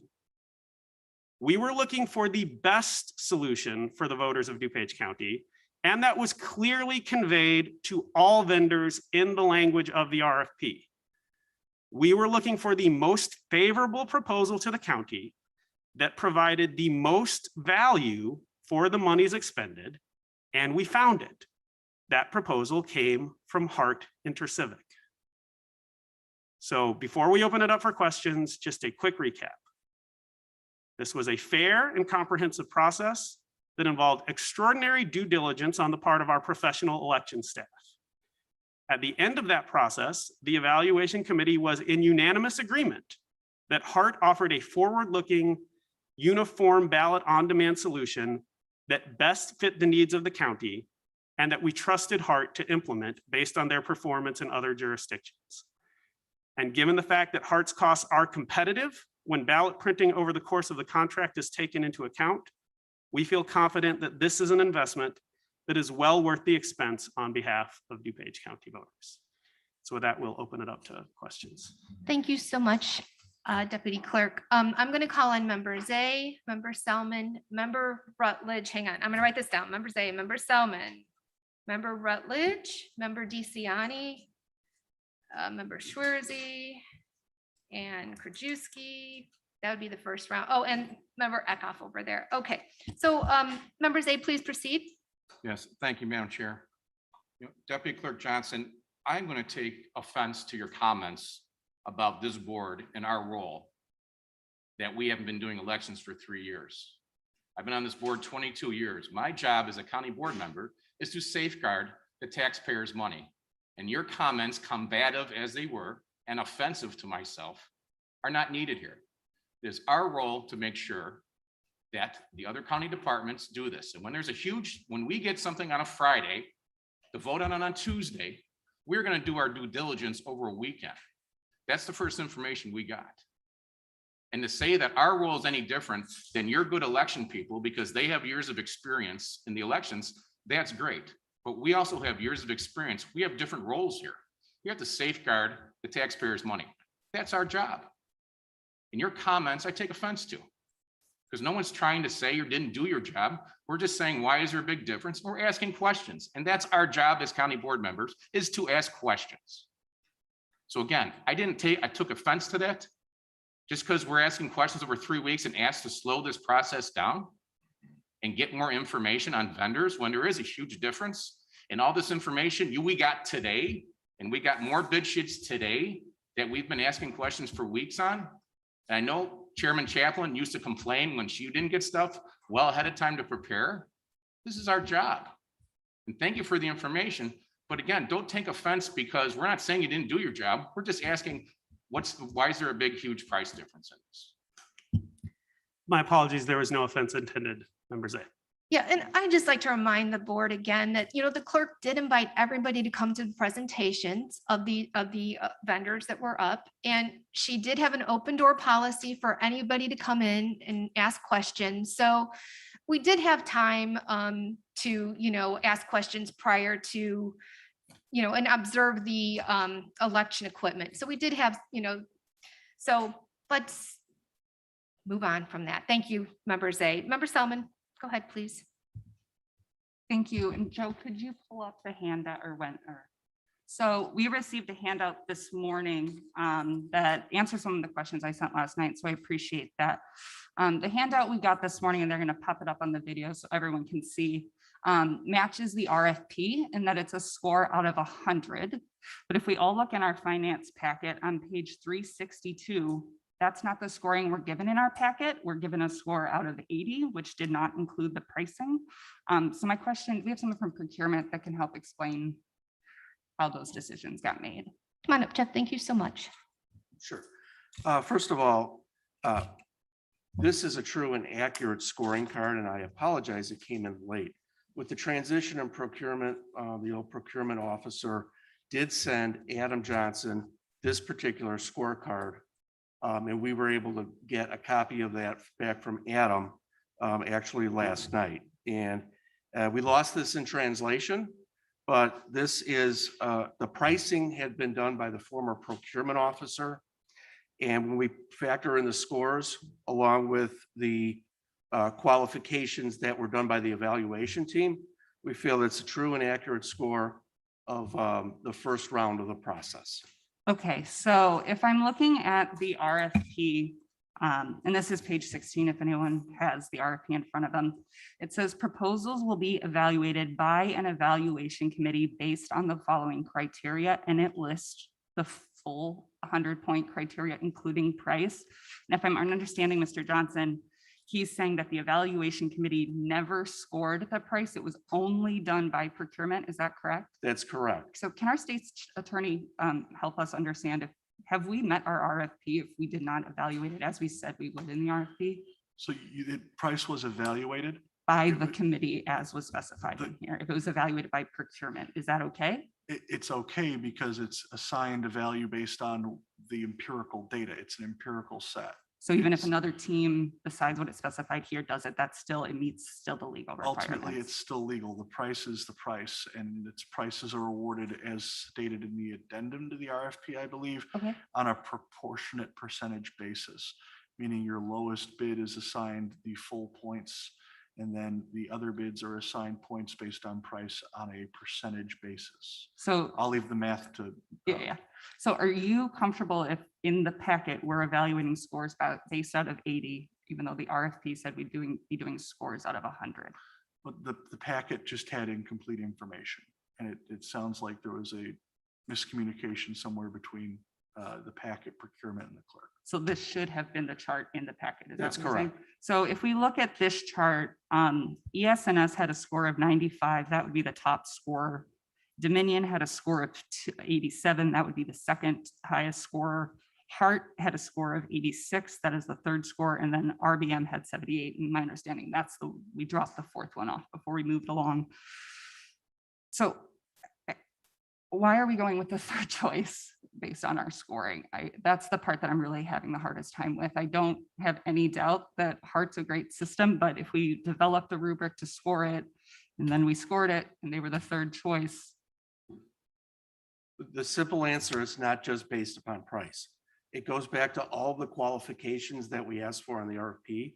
There's a very lengthy appendix A, if you will, that asks a significant amount of questions for customer service, training, certification, everything that Adam Johnson talked about had to be evaluated.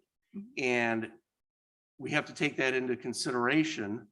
And once that evaluation committee became comfortable that, these machines will work for based upon their evaluations for the county, that plays a significant role, more so than price. 80% was non-price, 20% was just on price.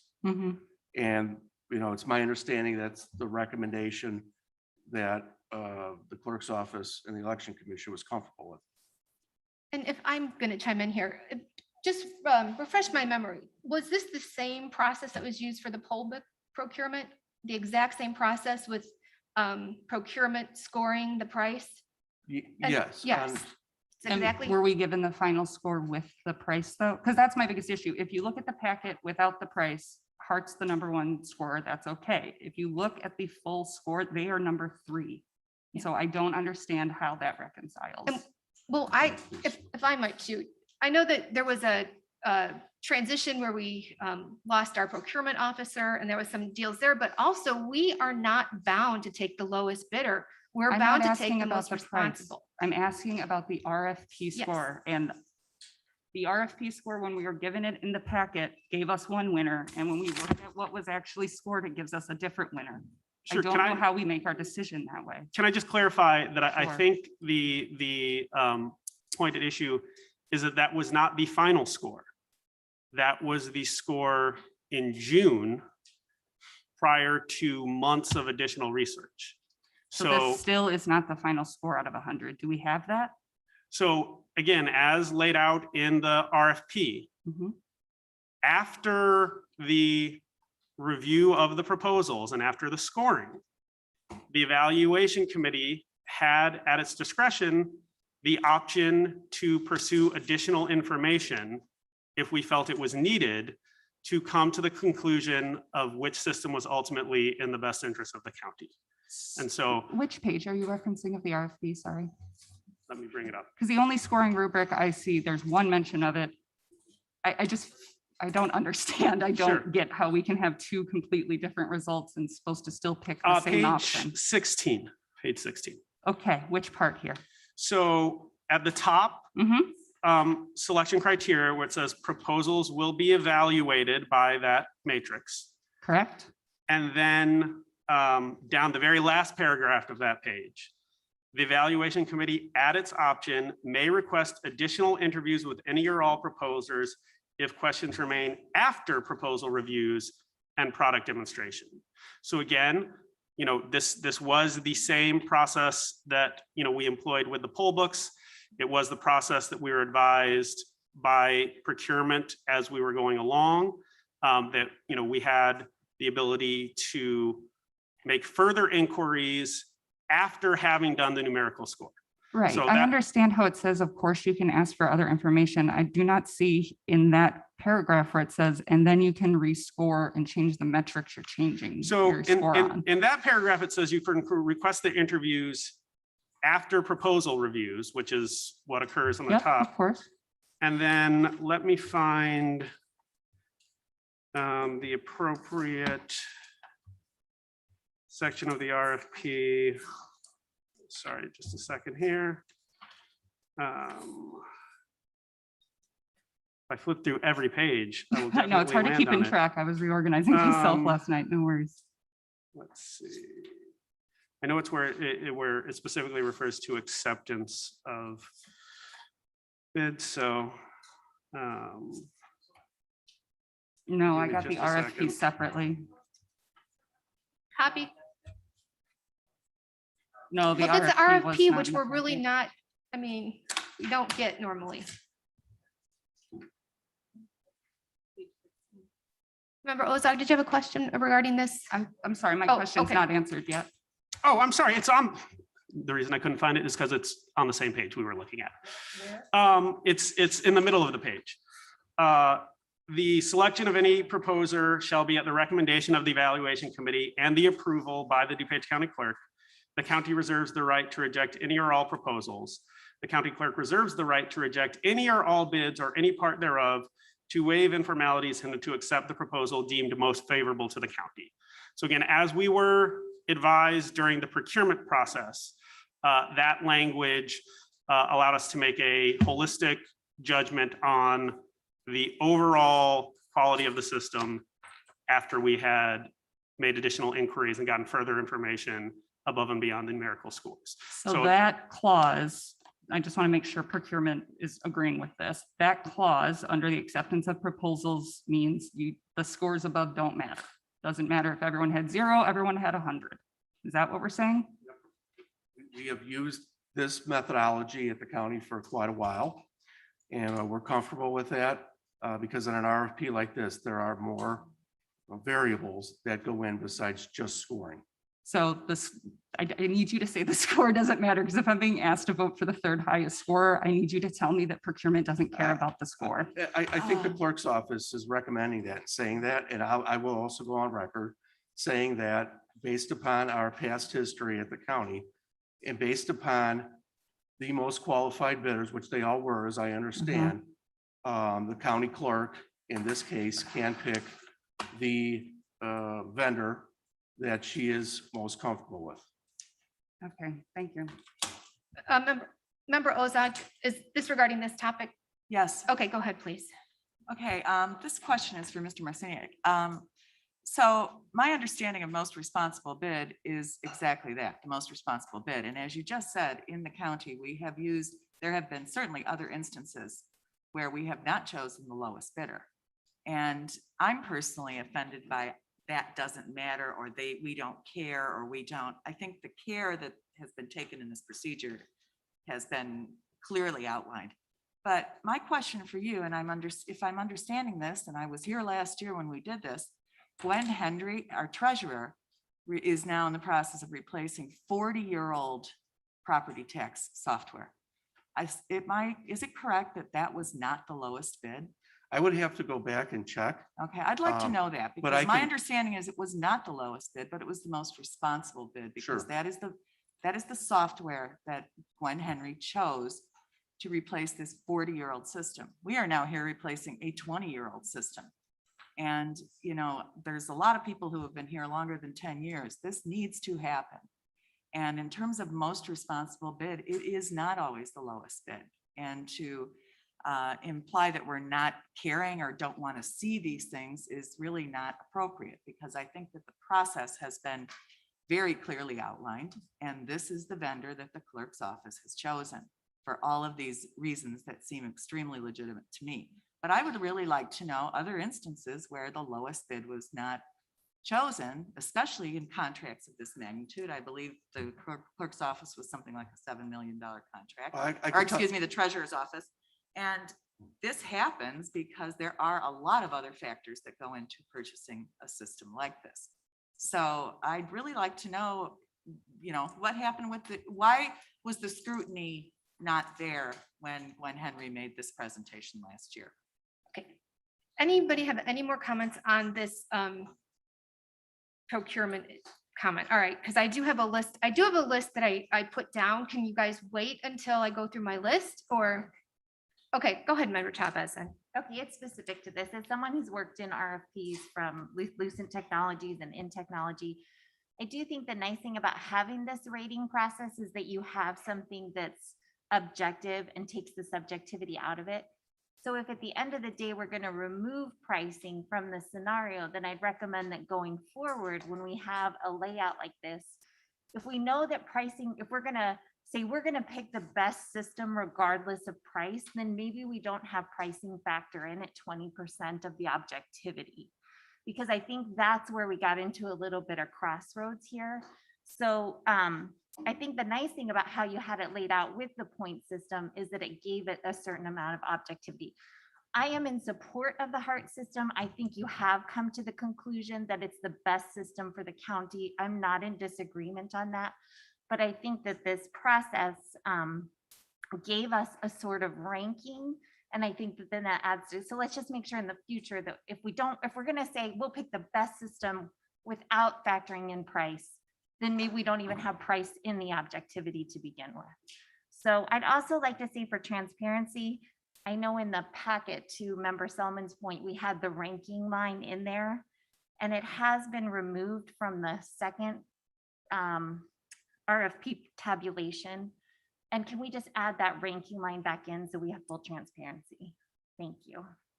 And just one clarification, it wasn't removed. That was the original document from months ago. So when procurement prepared the packet, that was a later addition. Well, thank you. If it was added in on the second one, then let's just make sure the ranking is clear. Thank you.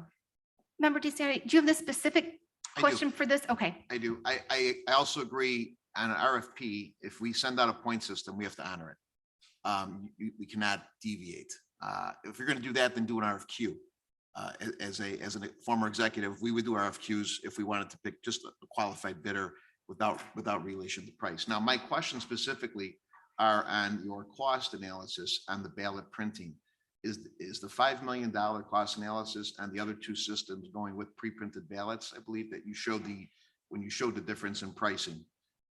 Is that the case? So the HART RFP included 12.5 cents per copy for printing, whereas ES&S had a range, 27.5 cents to, I think it was, I can't think of it off the top of my head, but I know for analysis and evaluation purposes, we use 12.5 cents per page for HART and 27.5 cents for ES&S. Dominion, as we understand, doesn't do that service. So to apples, we use 27.5 cents. So the cost of a pre-printed ballot is roughly about that range.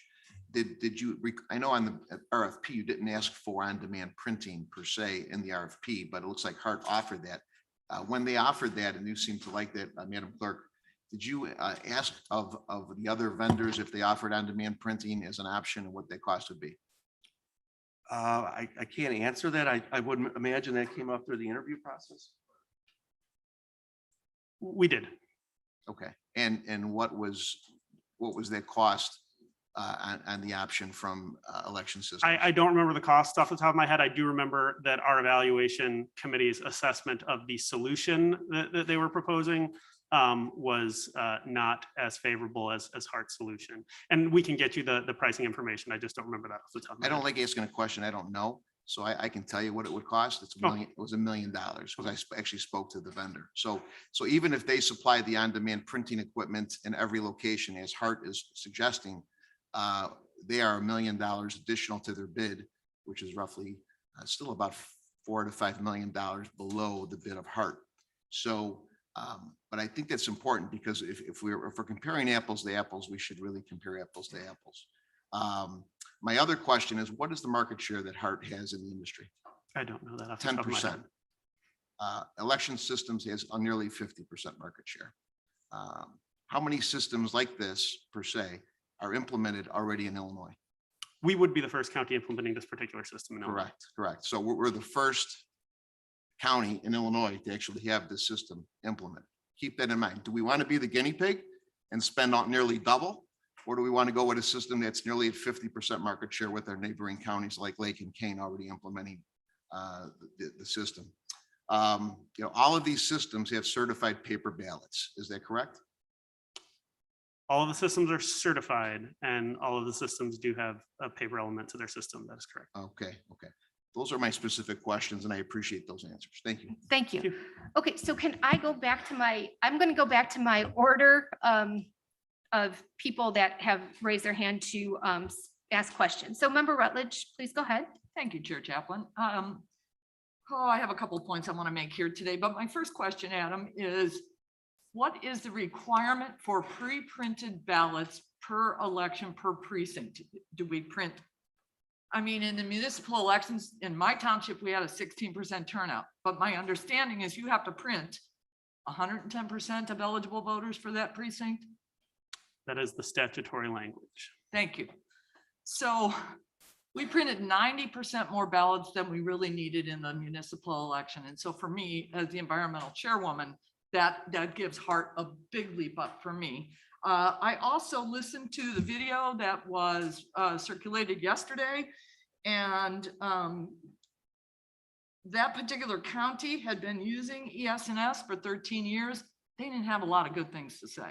They didn't have bad things to say, but there were a couple of things that made me go, in my photography business, there's a reason I shoot Canon cameras, and there's a reason I don't have my stuff printed at Walgreens, because I want to make sure that those vendors make me look good. And from that perspective, I still am with HART. But some of the comments in that video about HART were so easy. Number one selection, far and away the best, not even a close call. The judges said that it was a refreshing change for them. It's so simple. They had said in 13 years of using ES&S, they had one update. And since they've used HART since 2019, they've already had two. So, from a technological aspect, that attention to updates and customer service and the ease of the system. I'm making sure that I wrote more. I just, and that the poll results were in no time. So I know price is always a consideration, but that does not always equate to quality. So I will be supporting the HART system. Thank you. Thank you, Member Rutledge. Member DeSanti, did you have any more questions? I'm just concerned from a litigation standpoint, if we approve a contract on an RFP that we didn't score properly, we're going to base it on an 80-point system, et cetera.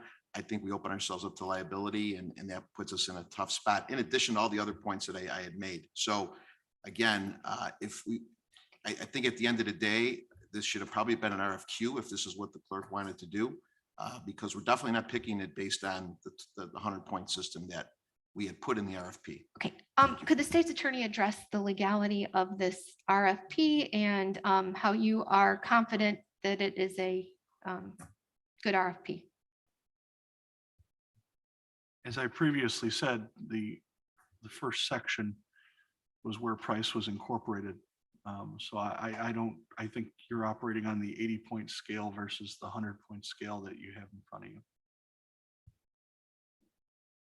Okay, hold on. I have other people that want to speak, so let me have them give a chance. Member Schwarzy, please go ahead. Thank you. And thank you, Deputy Clerk, for your presentation. It was very, very informative and answered a lot of questions. I'd also like to just give a shout out to some of our board members who sat through a couple videos or a couple discussions with the Illinois Election Commission and also St. Louis County Election Commission. I watched those videos and they too were very informative. So thank you guys that stepped up and did that. With regards to St. Louis County using the HART system, how big is St. Louis County? Again, I don't remember the exact numbers. It was comparable. 750,000. So, okay, so somewhat comparable. Do you remember how long the process was that they took to decide that they wanted to use HART? I believe from the call, they said they took a 9-month process. Okay, 9 months, okay. Do you remember who made up that the board of St. Louis County Commissioners that you spoke with? So St. Louis County has a structure where they have a Republican director and a Democratic director, and then a Republican, I believe, deputy director and Democratic deputy director. We met with all of them on our visit to St. Louis for the call with the board. I believe the Democratic director was at Disney World with his children, so only the other 3 were available to get on the call to talk. And were all 3 of those members on the same page as far as what they felt about their... Absolutely, they were, and also the Democratic director who we met with, even though he wasn't on the call. Yes, their entire leadership team was very enthusiastically in favor of the HART system. Okay. So some of the things that I did here, and I'm going to echo some of the things Member Rutledge said, but and I'm going to add a few new things, but HART, far away the best, not even close, simple to use. Election judges love the ease of it. Voters love the ease of it. Other vendors didn't have all the options. And I actually heard that one of the officials that was from St. Louis County used to do technician for the other vendor. Does I that ring a believe, bell? if I understood it correctly, he was responsible for their internal repairs of the hardware when they had previous vendor. That was my recollection of the call. I can't say. And yet definitively. he still chose the HART system. Yes, he was commenting, I believe, that the repair process under the HART system was much easier than it had been under the previous. Okay. I'm sure you're aware of all the voter fraud allegations that have gone throughout the country over the last 6, 8, 10 months. I've heard a couple. Yeah. Based on you and your group's research of all these systems over the course since you started doing this, what system would you believe best to give our citizens the safest, most reliable, most integrity voting system to our residents of DuPage County. We definitely believe Hart, but I do want to state on the record that we had no concerns with fraud of any of the three systems that we examined. Okay, thank you. That's all. Okay, I know you want to speak, but I have to get through a list and our time is really running out. So I'll get back to you, Member DeSanti, but I want Member Krajewski and the others to go first, okay? So Member Krajewski, please proceed.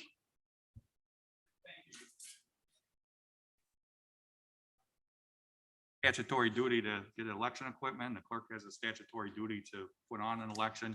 We also have a statutory duty to take the most responsive bid that submits to us.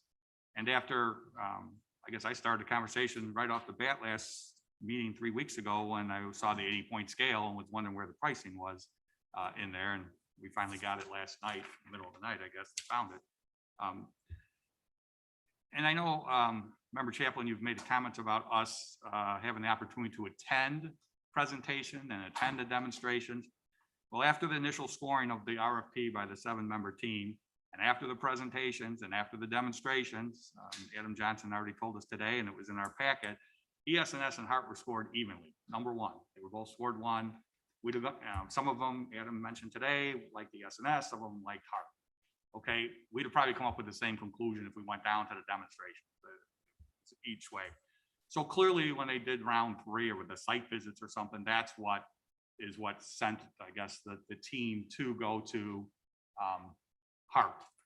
I sent right after the meeting last Tuesday an email to Clerk Kaczmarek, and I laid that out. The procurement answered my questions Tuesday, and I said, so the round 3 is what determined that Hart was the best firm. The write-up in our packet was lacking detail on the 3rd round, and why should we spend $5.3 million more dollars? Can you please email me the items that came to light in round 3, the interviews, to make the team's decision to go with Hart? I need to weigh these items to the additional cost of the taxpayers. I got an email back the next day telling me, thank you, we'll respond to your request in the near future. I sent another one right back to her with all due respect. The presentation's over. You have the information. You should be able to at least send me over the bullet points as possible. Feel free to follow up with more detail. Nothing. Friday, I talked to you and told you I didn't receive anything from the Clerk Kaczmarek. You said you'd call her. Tuesday the next week, again, I asked you that I hadn't heard anything. Another week goes by, 0. Then finally, last Tuesday, Member Zay and I went down to see her. She had stepped out of her office. We went over to Scott McKay's office. He started to get us information.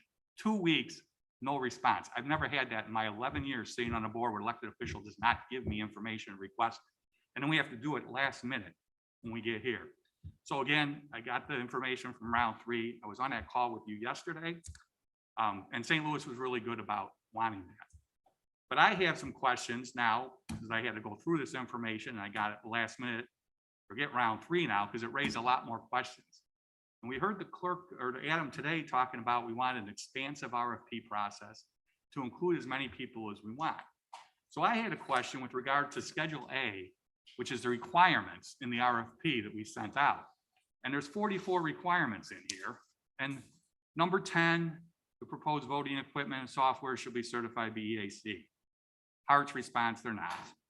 Number 11, they weren't, it's again with EAC certified. There's also one in there with regards to software, they didn't meet it. My question to the state's attorney last week was whether this bid was even acceptable.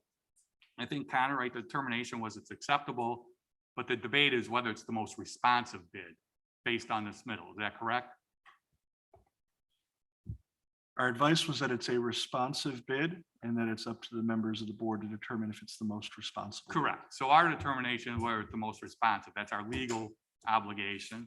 So there's 4 of them that aren't met. Most responsible, not most responsible. Responsible, not responsible. Most responsible. There's 4 of them that aren't met in here. So I got 2 questions or 2 concerns. One, a firm, as we heard yesterday in St. Louis, one firm nationally did not submit to St. Louis because they couldn't split up precincts. So a firm looking at this, if they can't meet one of these 45 requirements, they may not submit. Unbeknownst to them, you don't have to meet them all because you can say you got a workaround or the clerk could waive it or they don't care. 44 in here was talking about, one of the requirements that we asked for was the contractor has the ability to modem results. What's been the biggest complaint in DuPage County over the last several elections? It's been the timeliness of us putting stuff up on the website. So that was a requirement. I'm sure that was a good requirement because we have concerns about that. Contractors, the ability to modem results. Hart's response, not met. But they have an existing solution in other states, I guess, but they're not certain. They said, well, neither of our solutions are current products available in the state of Illinois. Hart welcomes the opportunity to discuss DuPage County's unique remote transmission needs. Okay, so they can't do it, but they have to get certified in Illinois. That's one of the things we require. But again, are they the most responsive when the other ones can do it? On that. With regards to the state of Illinois, that was one of my questions I had that finally Scott McKay was able to answer. It took 15 minutes to get the answer. The specific question was, are they the only firm, or is there any firm, or any county in Illinois using this system? The answer was no. I finally got that out of the election commission. Then I got the information from Springfield, and we set up a nice call with Kyle Thomas, and he did a very good job of outlining it. I will disagree with Adam that it's not unique, that you get waivers. Everybody gets waivers, and every one of the waivers that was sent to you, which I guess you got 3 weeks ago, from Dominion, ES&S, they had recommendations, suggestions, and they all got 2-year waivers. But Hart did not get a 2-year waiver for their system. They only got 1 year. That is unique. 1 year is unique. So if you go back and look at all the election, the state board, they give 2 years. You're right. They give a 2-year waiver, 2-year waiver. Somebody adds a bell and a whistle, and it's a 2-year waiver. Hart got 1 year because the suggestion or the deficiency, I guess they use the word deficiency. You said suggestion, I'll use the word deficiency. Hart was asked to address this deficiency. And they want them to correct on their 3.1 system to receive a modification and fix that will allow the system to suppress ballot positions and or candidates for situations outlined above where fewer candidates than the allotted vote for or no candidates for an office exist. That's an Illinois state constitutional requirement. And so Missouri couldn't answer my question. I was thanks for the call. They really like the Hart system. I gotta give you credit. That was no question they like the system, but Missouri doesn't have, nor does California have that constitutional obligation in Illinois. Hence why Hart has to, we have to have that. And no, they're not in Illinois yet. So we'll be the first ones. Hopefully, if go with Hart, they can fix this. They have to do this, and they have to have it submitted 6 months prior to the primary. Primary is now in June, so they have to have it in November. They told us that on a call. The director, when they gave him the one month or 1 year approval, he says, I am hopeful that they can return quickly with the modification. I would have thought that would have been, you're not approved in Illinois yet. Let's get in quickly and get it done. They should have been in already, September 4th or 5th. Otherwise, it'd been too late, except for the primary got moved back. The primary got moved to the summer, and now they got a little bit of time. So hopefully they'll get this submitted in there and they can fix the problem. I'm not sure, and there's pricing in here, if they're the most responsive bidder. I have a question for the process and where it fits in, but this is a 10-year firm, and Adam said maybe even longer. In what part, is it project understanding, firm qualifications?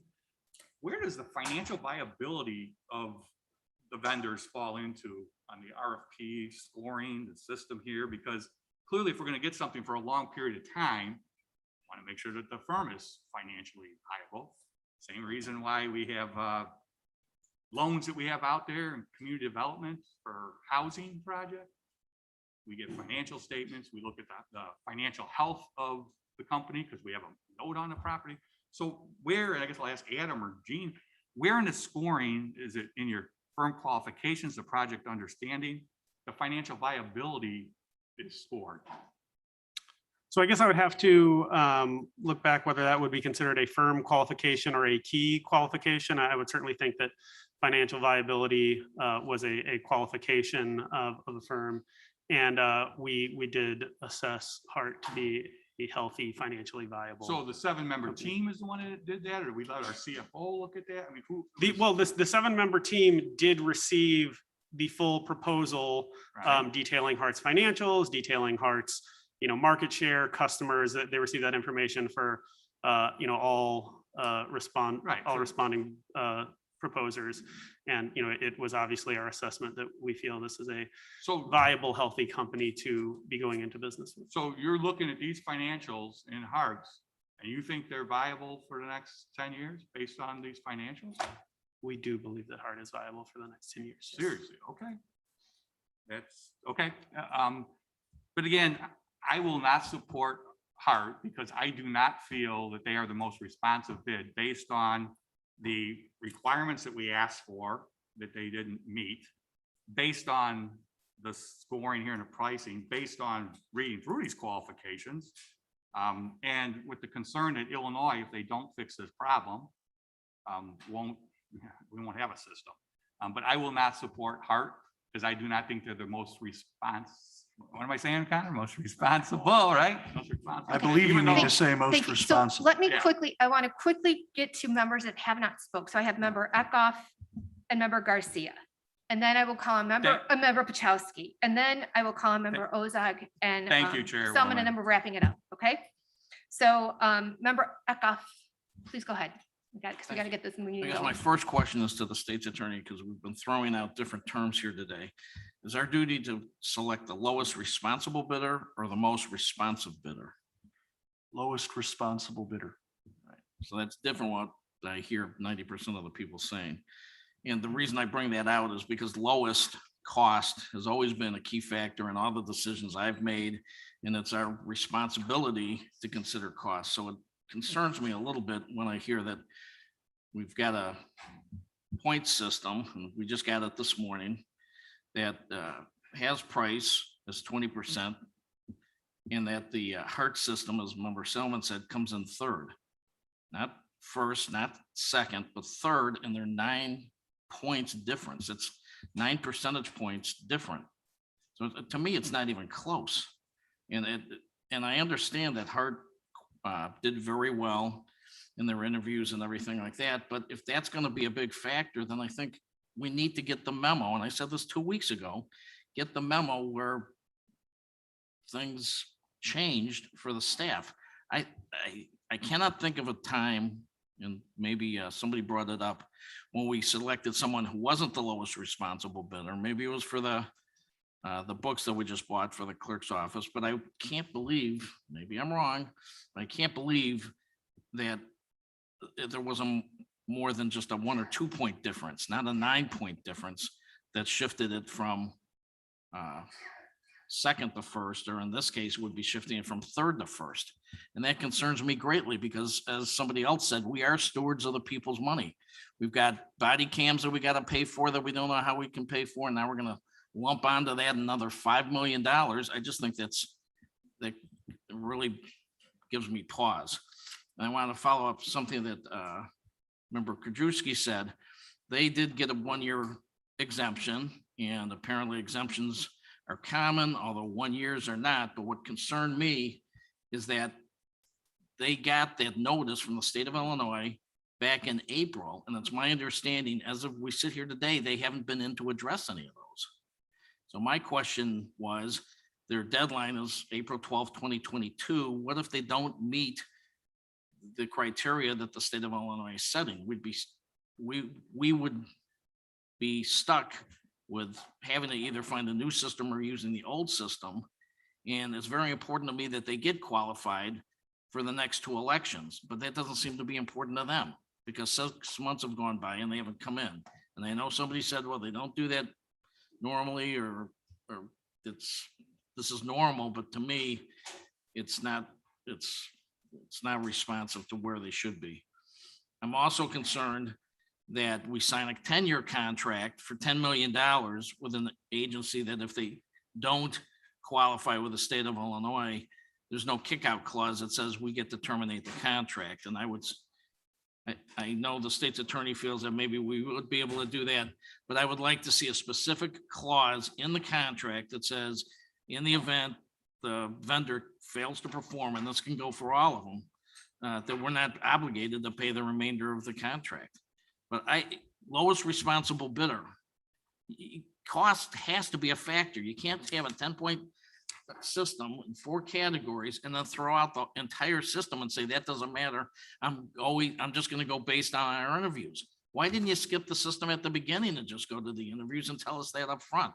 And why didn't we get that other information that we just went through today that I asked for 2 weeks ago before we got the slide presentation? I think we should have been given that before. So I'm not confident in the process. I'm not confident in the selection, and I'm not going to vote for her.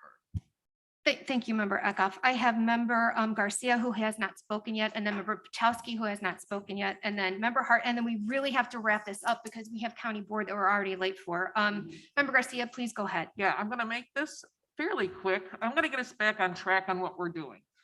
In my opinion, we are getting a quality product for the DuPage County. I know Member DeCiani said we don't want to be the guinea pigs. No, we want to be the leaders. We want to be the leaders for this area. So we're getting the highest certified. We'll be getting the highest certified. That's the reason it's only on the 1 year. So let's stick to the facts. We're getting the highest certified. HART right now is being used in an older system in Kane County. So it's not like it's unusual in the state of Illinois. It's already being used. This is just going to be the highest level. We're going to be getting the best system. Fantastic.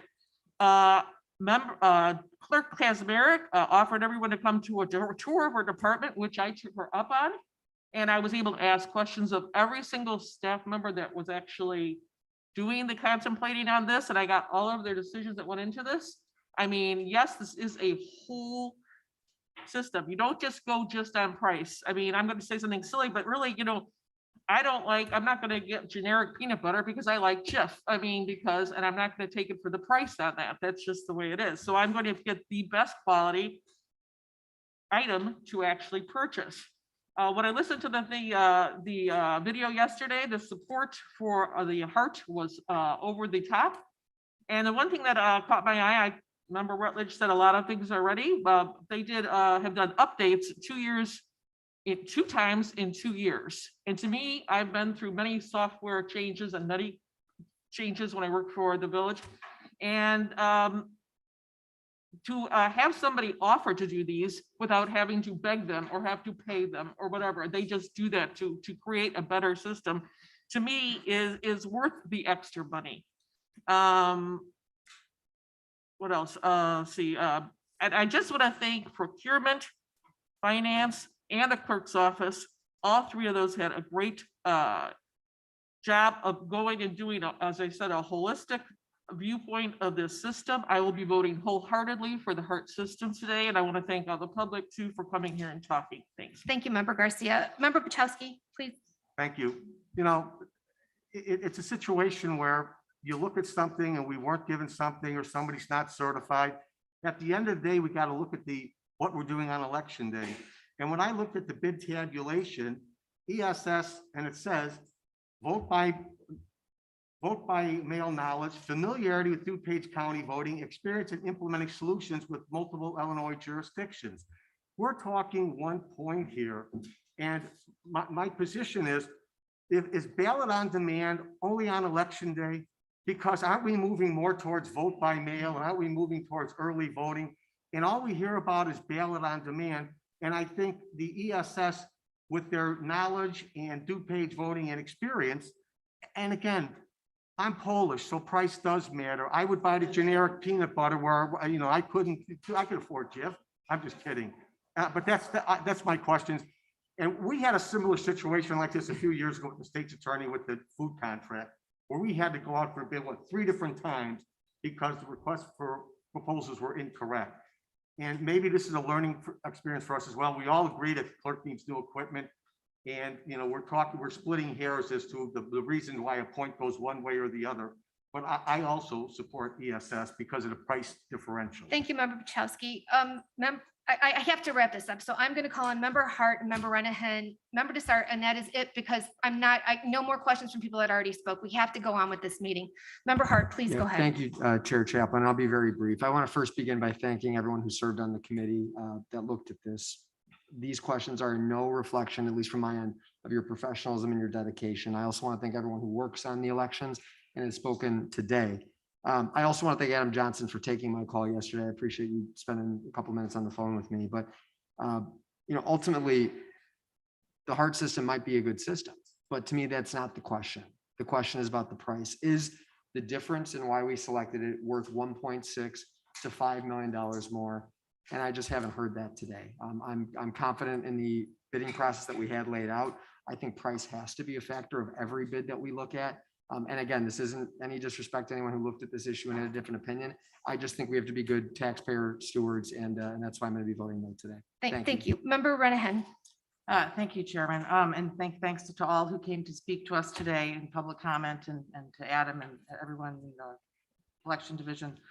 So, whether we like it or not, we have a subjective element to our procurement process. And it says, in determining lowest responsible bidder, the ordinance says we can take into consideration price and evaluation factors. And in fact, we know as we routinely approve engineers, architects, attorneys, they are excluded from even considering price because there's a very special kind of, quality, professionalism that they have. So this is not a foreign concept to us. Sometimes approving maybe who's best versus who's cheapest. And I think DuPage County is the best. And I think, we've really had a team that has really gone to the mat, really trying to find what is best for DuPage County voters. Best experience, what protects our voting system. And we know with body cams, that was mentioned by Member Eckhoff, we know we didn't go with the cheapest. We did not vet out the junk.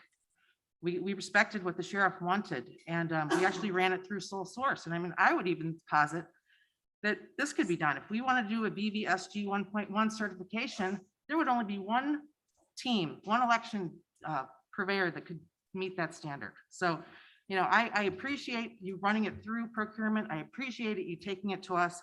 And I will be voting to support the HART system. I do think it is the most responsible choice. Might not be the cheapest, but really, if you boil it down, it's 50 cents, about 50 cents per person per year difference. Thank you. Thank you, Member Renahan. Member Desart, and then I'm wrapping up questions. 'cause we I have need to vote on correct this. the I'm record so- with a I point can't, of order, we're Madam never going to end Chairwoman. the meeting then. All right, Point of thank you, order. Chairman. Thank you, Chairwoman. I just want to underscore a couple of points. I thank Clerk Kazmarek and Deputy Clerk Adam Johnson for taking my calls over the past several weeks. I have called out to them. I have reached out to them, and they have taken my calls and answered my question. Couple of questions, rather. A couple of things I want to underscore. HART is certified at a much higher level than the AES certification. Price is a factor. And I too was going to point out, like Member Renahan, that the sheriff's body cams were not the cheapest body cams. They were the best quality that the sheriff's office wanted. These units are made in America, which I think will go a long way to voter confidence in them. And I just want to say, I believe in our procurement department. I believe in our finance department. I believe in the dozens of emails and messages I've received from DuPage County voters in favor of the HART system. And that's why I will be voted for the best system, not necessarily the cheapest system. Madam Chair, can I please have a point of, I would like to correct the record. It will take 2 seconds. 2 seconds, and then Thank we're you. done. Earlier, it was stated that we did not buy the cheapest poll books and that we went with a different option. I would like everyone to go back to the packet for October 8th, 2019, page 662.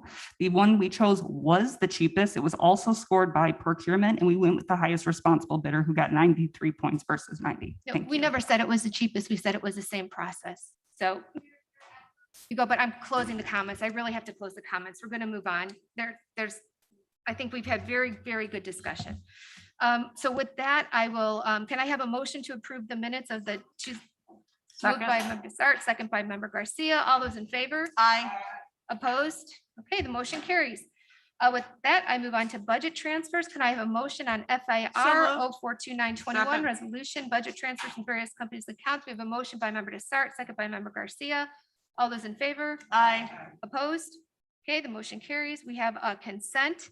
I'll take a motion on consent item, physicians immediate care, decrease and close human source. Okay, we have a motion by Member Desart, second by Member Rutledge. All those in favor? Opposed? The motion carries. Thank you. Okay, we have on to our fine arts ad hoc committee. Member LaPlante. Thank you, Chairwoman. I will entertain a motion on resolution FAR. Recommend. Wow, this is the most efficient board meeting ever. Recommendation for the approval of an amendment to the agreement between the DuPage County Fair Association and the County of DuPage for the use of the DuPage County Fairgrounds for a fine arts festival. Okay, there was a motion by member LaPlante, second by member Covert. Member Ozak, do you have Roll comments? call, please. Roll call on this, please.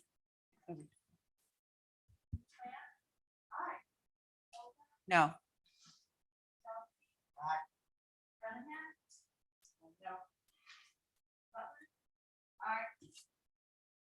Aye.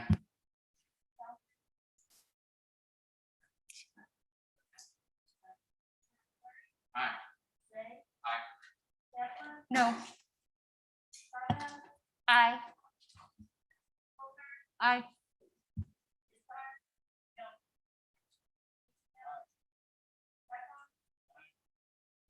Aye.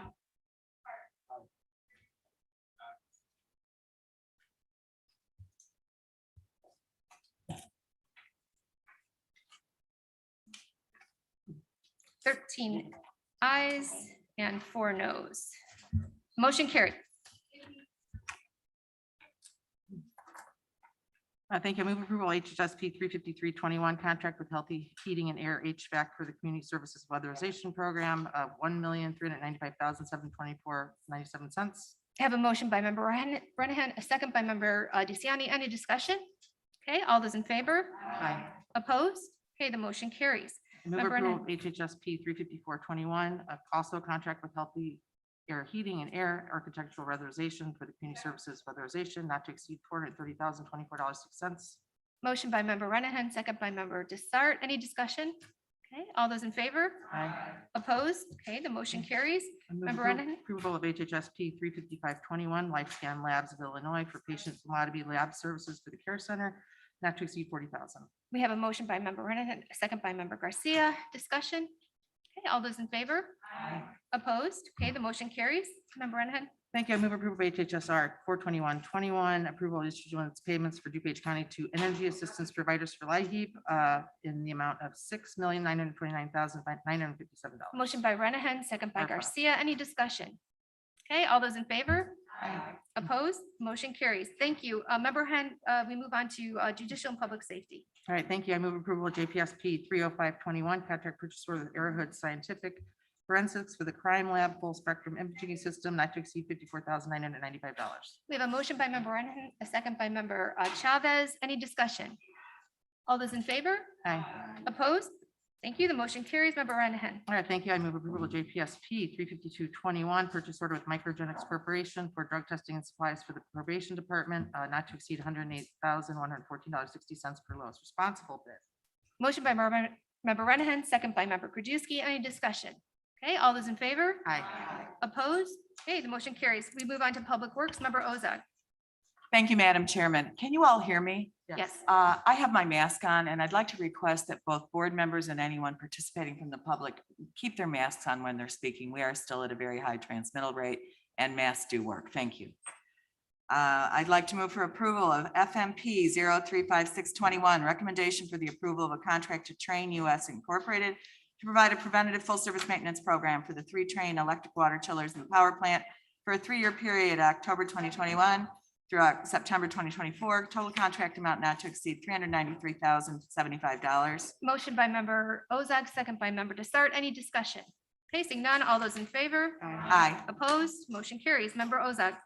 I'd like to move for approval of FMP 035721, recommendation for the approval of a contract to Security Systems LLC, Creative Technologies to provide and replace touchscreen computers that operate the security devices located in the Jail A building for facilities management. Total contract amount not to exceed $63,346. We have a motion by member Ozak, second by member Covert. Any discussion? All those in favor? Aye. Opposed? Okay, the motion carries. Member Ozak. I'd like to move for approval of FMP 035821, ratification of an emergency procurement to Home Medical and Limited to furnish and deliver 26 indoor quality air disinfection units for facilities management. Total contract amount not to exceed $130,702. ARPA item. Member Ozak motion, member Garcia second. Any discussion? Okay, all those in favor? Aye. Opposed? Motion carries. Thank you so much, Member Ozak. We move on to item E, redistricting. Member Zay. Thank you, Madam Chair. I move on RDC CO1 50121, resolution issued to Grapple LLC for general consulting matters concerning 2021 redistricting in the amount of $20,000. Okay, we have a motion by Member Zay, a second by Member Desart. Any discussion? Okay, all those in favor? Aye. Opposed? The motion carries. We move on to item F, stormwater. Member Zay. Thank you, Madam Chair. I move on SMP 34821, approval of contract issued to Earthworks Land Improvement, furnishing equipped materials, Elmhurst Sluice Gate, amount of $995,283. Any discussion? Yes, okay. Can we have a voice? Roll call. I can't say it. You know what I mean. Roll call. Roll call. Roll call. Who's the second on that? Member Renahan, second. Zay, Aye. Chaplin, No. Chavez. Covert. Aye. Desart. DeCiani. Eckhoff. Garcia. Hart. Krajewski. LaPlante. Ozog. Puchalski. Renahan. Rutledge. Schwarzy. Aye. Selman. Tornatori.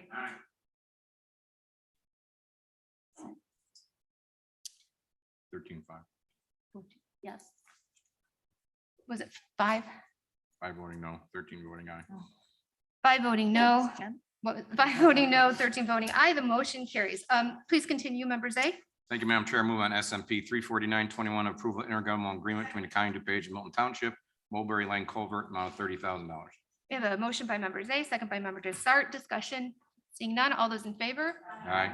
Opposed? Okay, the motion carries. Thank you, Madam Go ahead. Chair. Member I Zay. move on SMP 35021, contract issued to Conservation Foundation, professional education services, the amount not to exceed $70,000.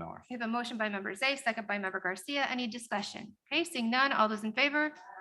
Opposed? Motion carries. Thank you, Member Zay. Thank you, Madam Chair. I move on SMP 35121, approval contract issued to Water Well Solutions for equipment for well cleaning Wooddale, Itasca flood control facility, amount of $92,800. Motion by Member Zay, second by Member Desart. Any discussion? Okay, seeing none. All those in favor? Opposed? Okay, the motion carries. Member Zay. Thank Or you, I'm Madam sorry, Chair. we're on to That's it. technology. Member Selman. Thank you, Madam Chair. I move on TEP 359-21, recommendation for the approval of a contract purchase order to PSR Incorporated for high availability monitoring support and maintenance for IBM business class server and enterprise storage. Contract is from September 11th, 2021 through September 10th, 2022. Total cost $37,648, and this is sole source. We have a motion by Member Selman. Who seconded that? Member DeCiani. Any discussion? Okay, all those in favor? Aye. Opposed? The motion carries. Member Selman. Madam Chair, I move on TEP 360-21, recommendation for the approval of a contract purchase order to Gardner Inc. for 1 subscription for Gardner for IT leaders and 2 subscriptions for IT leadership for a period of October 1st, 2021 through October 30th, 2022, a total of $83,600, also sole source. We have a motion by Member Selman, second by Member Garcia. Any discussion? All those in favor? Opposed? Okay, the motion carries. Thank you, Member Selman. We move on to item H, transportation. Member Puchalski. Move to approve DTR 42821, an awarding resolution RW Dumpman Company for Downers Grove Township 2021 resurfacing program, estimated township cost $665,889.04. We have a motion by Member Puchalski, a second by Member Krajewski. Any discussion? Okay, all those in favor? Aye. Opposed? Okay, the motion carries. Member Puchalski. Thank you, Madam Chair. Move to approve DTCO 050021, recommendation to approve an increase of $7,500 to PO 4836, issued to Standard Equipment Company to furnish and deliver replacement parts and service parts as needed for an estimated contract of $32,000, an increase of $30,061, 30.61%. We have a motion by Member Puchalski, second by Member Desart. Any discussion? Okay, all those in favor? Aye. Opposed? Okay, the motion carries. Member Puchalski. Thank you, Madam Chairman. I'd like to combine items number 3 through 7, which are all amendments to resolution. Okay, we have a motion by Member Puchalski to combine a second. Please proceed. Or all those in favor? Opposed? Okay, items are combined. Thank you. Please Now I proceed. move to approve amendment to resolution DTR 73-820, the Thorn Electric for traffic signal modernization, 75th Street and Clarendon Hills, a decrease of $10,836 and a close of negative 2.63%. Move to approve an amendment to resolution DTR 72A issued to Thorn Electric for 63rd Street at Springfield Avenue traffic signal installation, which is an increase of $3,949.01, an increase of 1.25%. Motion to approve amendment to resolution DTR 337B20 issued to Markham Construction Inc. for Grand Avenue over Addison Creek, a decrease of $372.23 and a close of minus 0.035.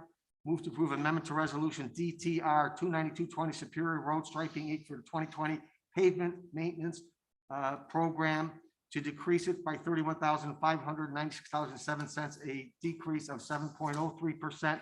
And finally, Madam Chairman, move to approve amendment to DTP 193C18, amendment to a resolution issued to BLA Inc. for professional design phase 2 engineering services improvements along Lamont Avenue to increase the funding $15,000, resulting in amended contract of $537,447.92, an increase of 2.87%. Okay. We have a motion by member Pachowski. Who seconded that? Member Zay.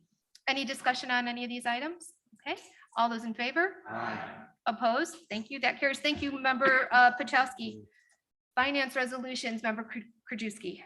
Thank you, Madam Chair. I move on FIR 0405-21, which is a resolution for additional appropriation from our general fund to $6,904,734 clerk's office. Okay, we have a motion by member Krajewski, a second by member Desart. Yeah, Member, just real briefly, I'm not going to support this because of our next item on the agenda for the HART system, which again, I don't think was the most lowest responsible bidder. Therefore, I'm not going to be supporting this appropriation. thank you, member Krajewski. Member Zay, did you have a comment or Yeah, question? just quickly, I know we had thanked a lot of the people coming out. I don't know if board members were aware, at the last county board meeting, there were 91 public comments about this issue and about HART asking us to slow down the process and take a look at it. So I know we have a lot of people that showed up today and put stuff in, but the last public comment was cut off at the county board. I asked for the comments. There were 91 people from the public that asked us to take a better look at this issue. Thank you. Okay, thank you. Thank you, member Zay. Any further discussion? Okay, I think we're going to take a roll call on this, please. Krajewski, No. LaPlante, Ozag. Yes. Pachowski. Renahan. Rutledge. Swarzy. Selman. Tornatori. No. Zay. Chaplin. Aye. Chavez. Covert. Yes. Desart. DeCiani. Eckhoff. Garcia. Hart. Selman.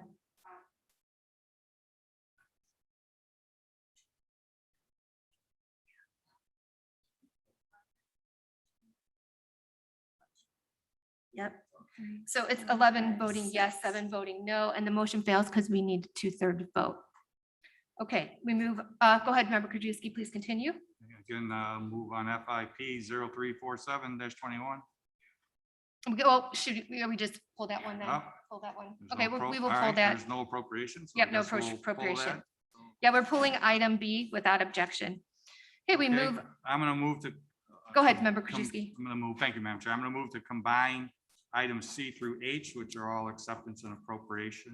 Actually, resolutions. I need to step out on item H due to conflict of interest. I'll Okay, do- thank you, I'll member do Covert. C through G. C through G, okay. So we have a motion by member Krajewski and a second by member Chelsea to combine items C through G. All those in favor?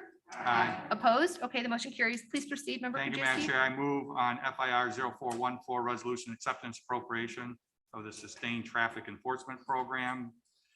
FIR 0415-21, resolution acceptance appropriation of the ILDCFS Children's Advocacy Center grant. FIR 0418-21, resolution for acceptance and appropriation of the low income home energy assistance program. FIR 0419-21, resolution for acceptance appropriation of the low income home energy assistance program. And last FIR 0420-21, acceptance appropriation of low income home energy assistance program. Okay, we have a motion. Do we have a second by member DeCiani? So is there any discussion on these items? Okay, seeing none, all those in favor? Aye. Opposed? Okay, the motion carries. Thank you. Member Kajewski, please continue. Sure, we'll show member Yeah. Colbert leaving the room. Oh, Thank you. Let the record And- reflect that I am stepping out of the room. and Thank you. she's leaving the room. I will now move on FIR 0424-21, resolution acceptance of the extension of the Illinois Department of Veterans Affairs scratch off lottery grant. Okay, so we have a motion by member Kajewski, a second by member Selman. Any discussion? All those in favor? Aye. Opposed? Okay, the motion carries. If somebody wants to let member Selman know she can come back in, go ahead, member Kajewski. Member Colbert, as she walks in, I will now move on FIR Oh, I'm sorry. 0425-21, resolution for our 2022 holiday schedule. Okay, we have a motion motion by member Kajewski, second by member Garcia, member Renahan.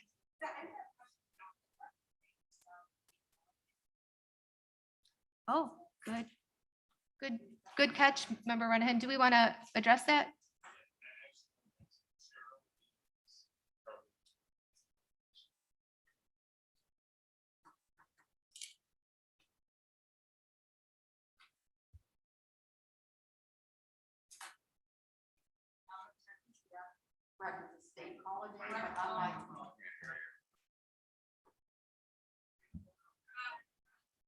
Unlike the election bill that passed 2 years ago that was mandatory, this is a state holiday, but is not mandatory for local units of government.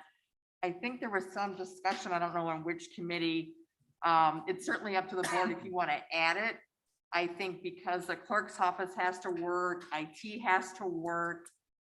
There was some discussion, I know, with the chairman not to make that a holiday because you'd have to be paying overtime because most county departments, you know, the sheriff, we all have to be here on election day. You can certainly add it, but it's not required. The new holiday on here is the June 19th, though. Okay, great. Thank you. Member Zay, go ahead, please. $1 million. So quick and dirty numbers. You got two items. You've got obviously the productivity of a holiday, the staff aren't in, and then you have the overtime of the staff that are in. So general fund, you're looking about 360,000 for the cost of staff being here every day. For overtime, you're probably looking in the $80,000 to $100,000 in overtime because you have care center, sheriff, departments like that that are having to come in. So that's a quick and dirty number. Okay, thank you. Any further discussion? Okay, all those in favor? Opposed? Okay, the motion carries. Member Krajewski. 0426-21, resolution for the approval issuance of payments for our small business independent contractor reinvest DuPage program, $3,695,038. Have a motion by member Krajewski, second by member Colbert. Any discussion? Okay, all those in favor? Opposed? Okay, the motion carries. Member Krajewski.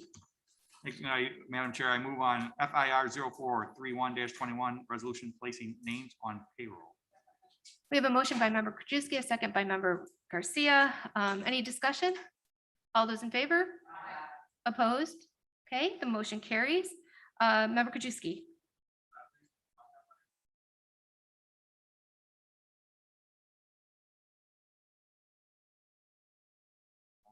Business grant program. It's We have a ARPA motion by item. member Krajewski and a second by member DeCiani.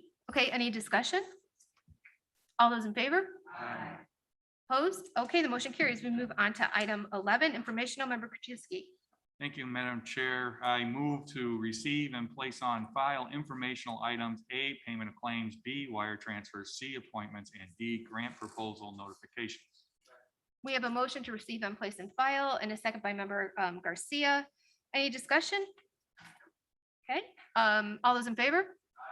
Opposed? Okay, the motion carries. Do we have any old business? Oh, member Ozad, go ahead, please. Thank you, Madam Chairman. I am very disappointed in the decision about Hart InterCivic today, and I'd also like to point out that while I hate to use the word, I'm going to use the word witch hunt.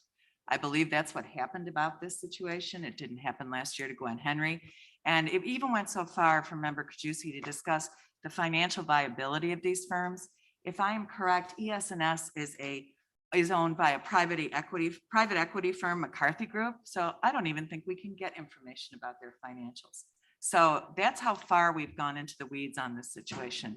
And I think it's really unfortunate, and I will await what we're going to be doing. Thank you.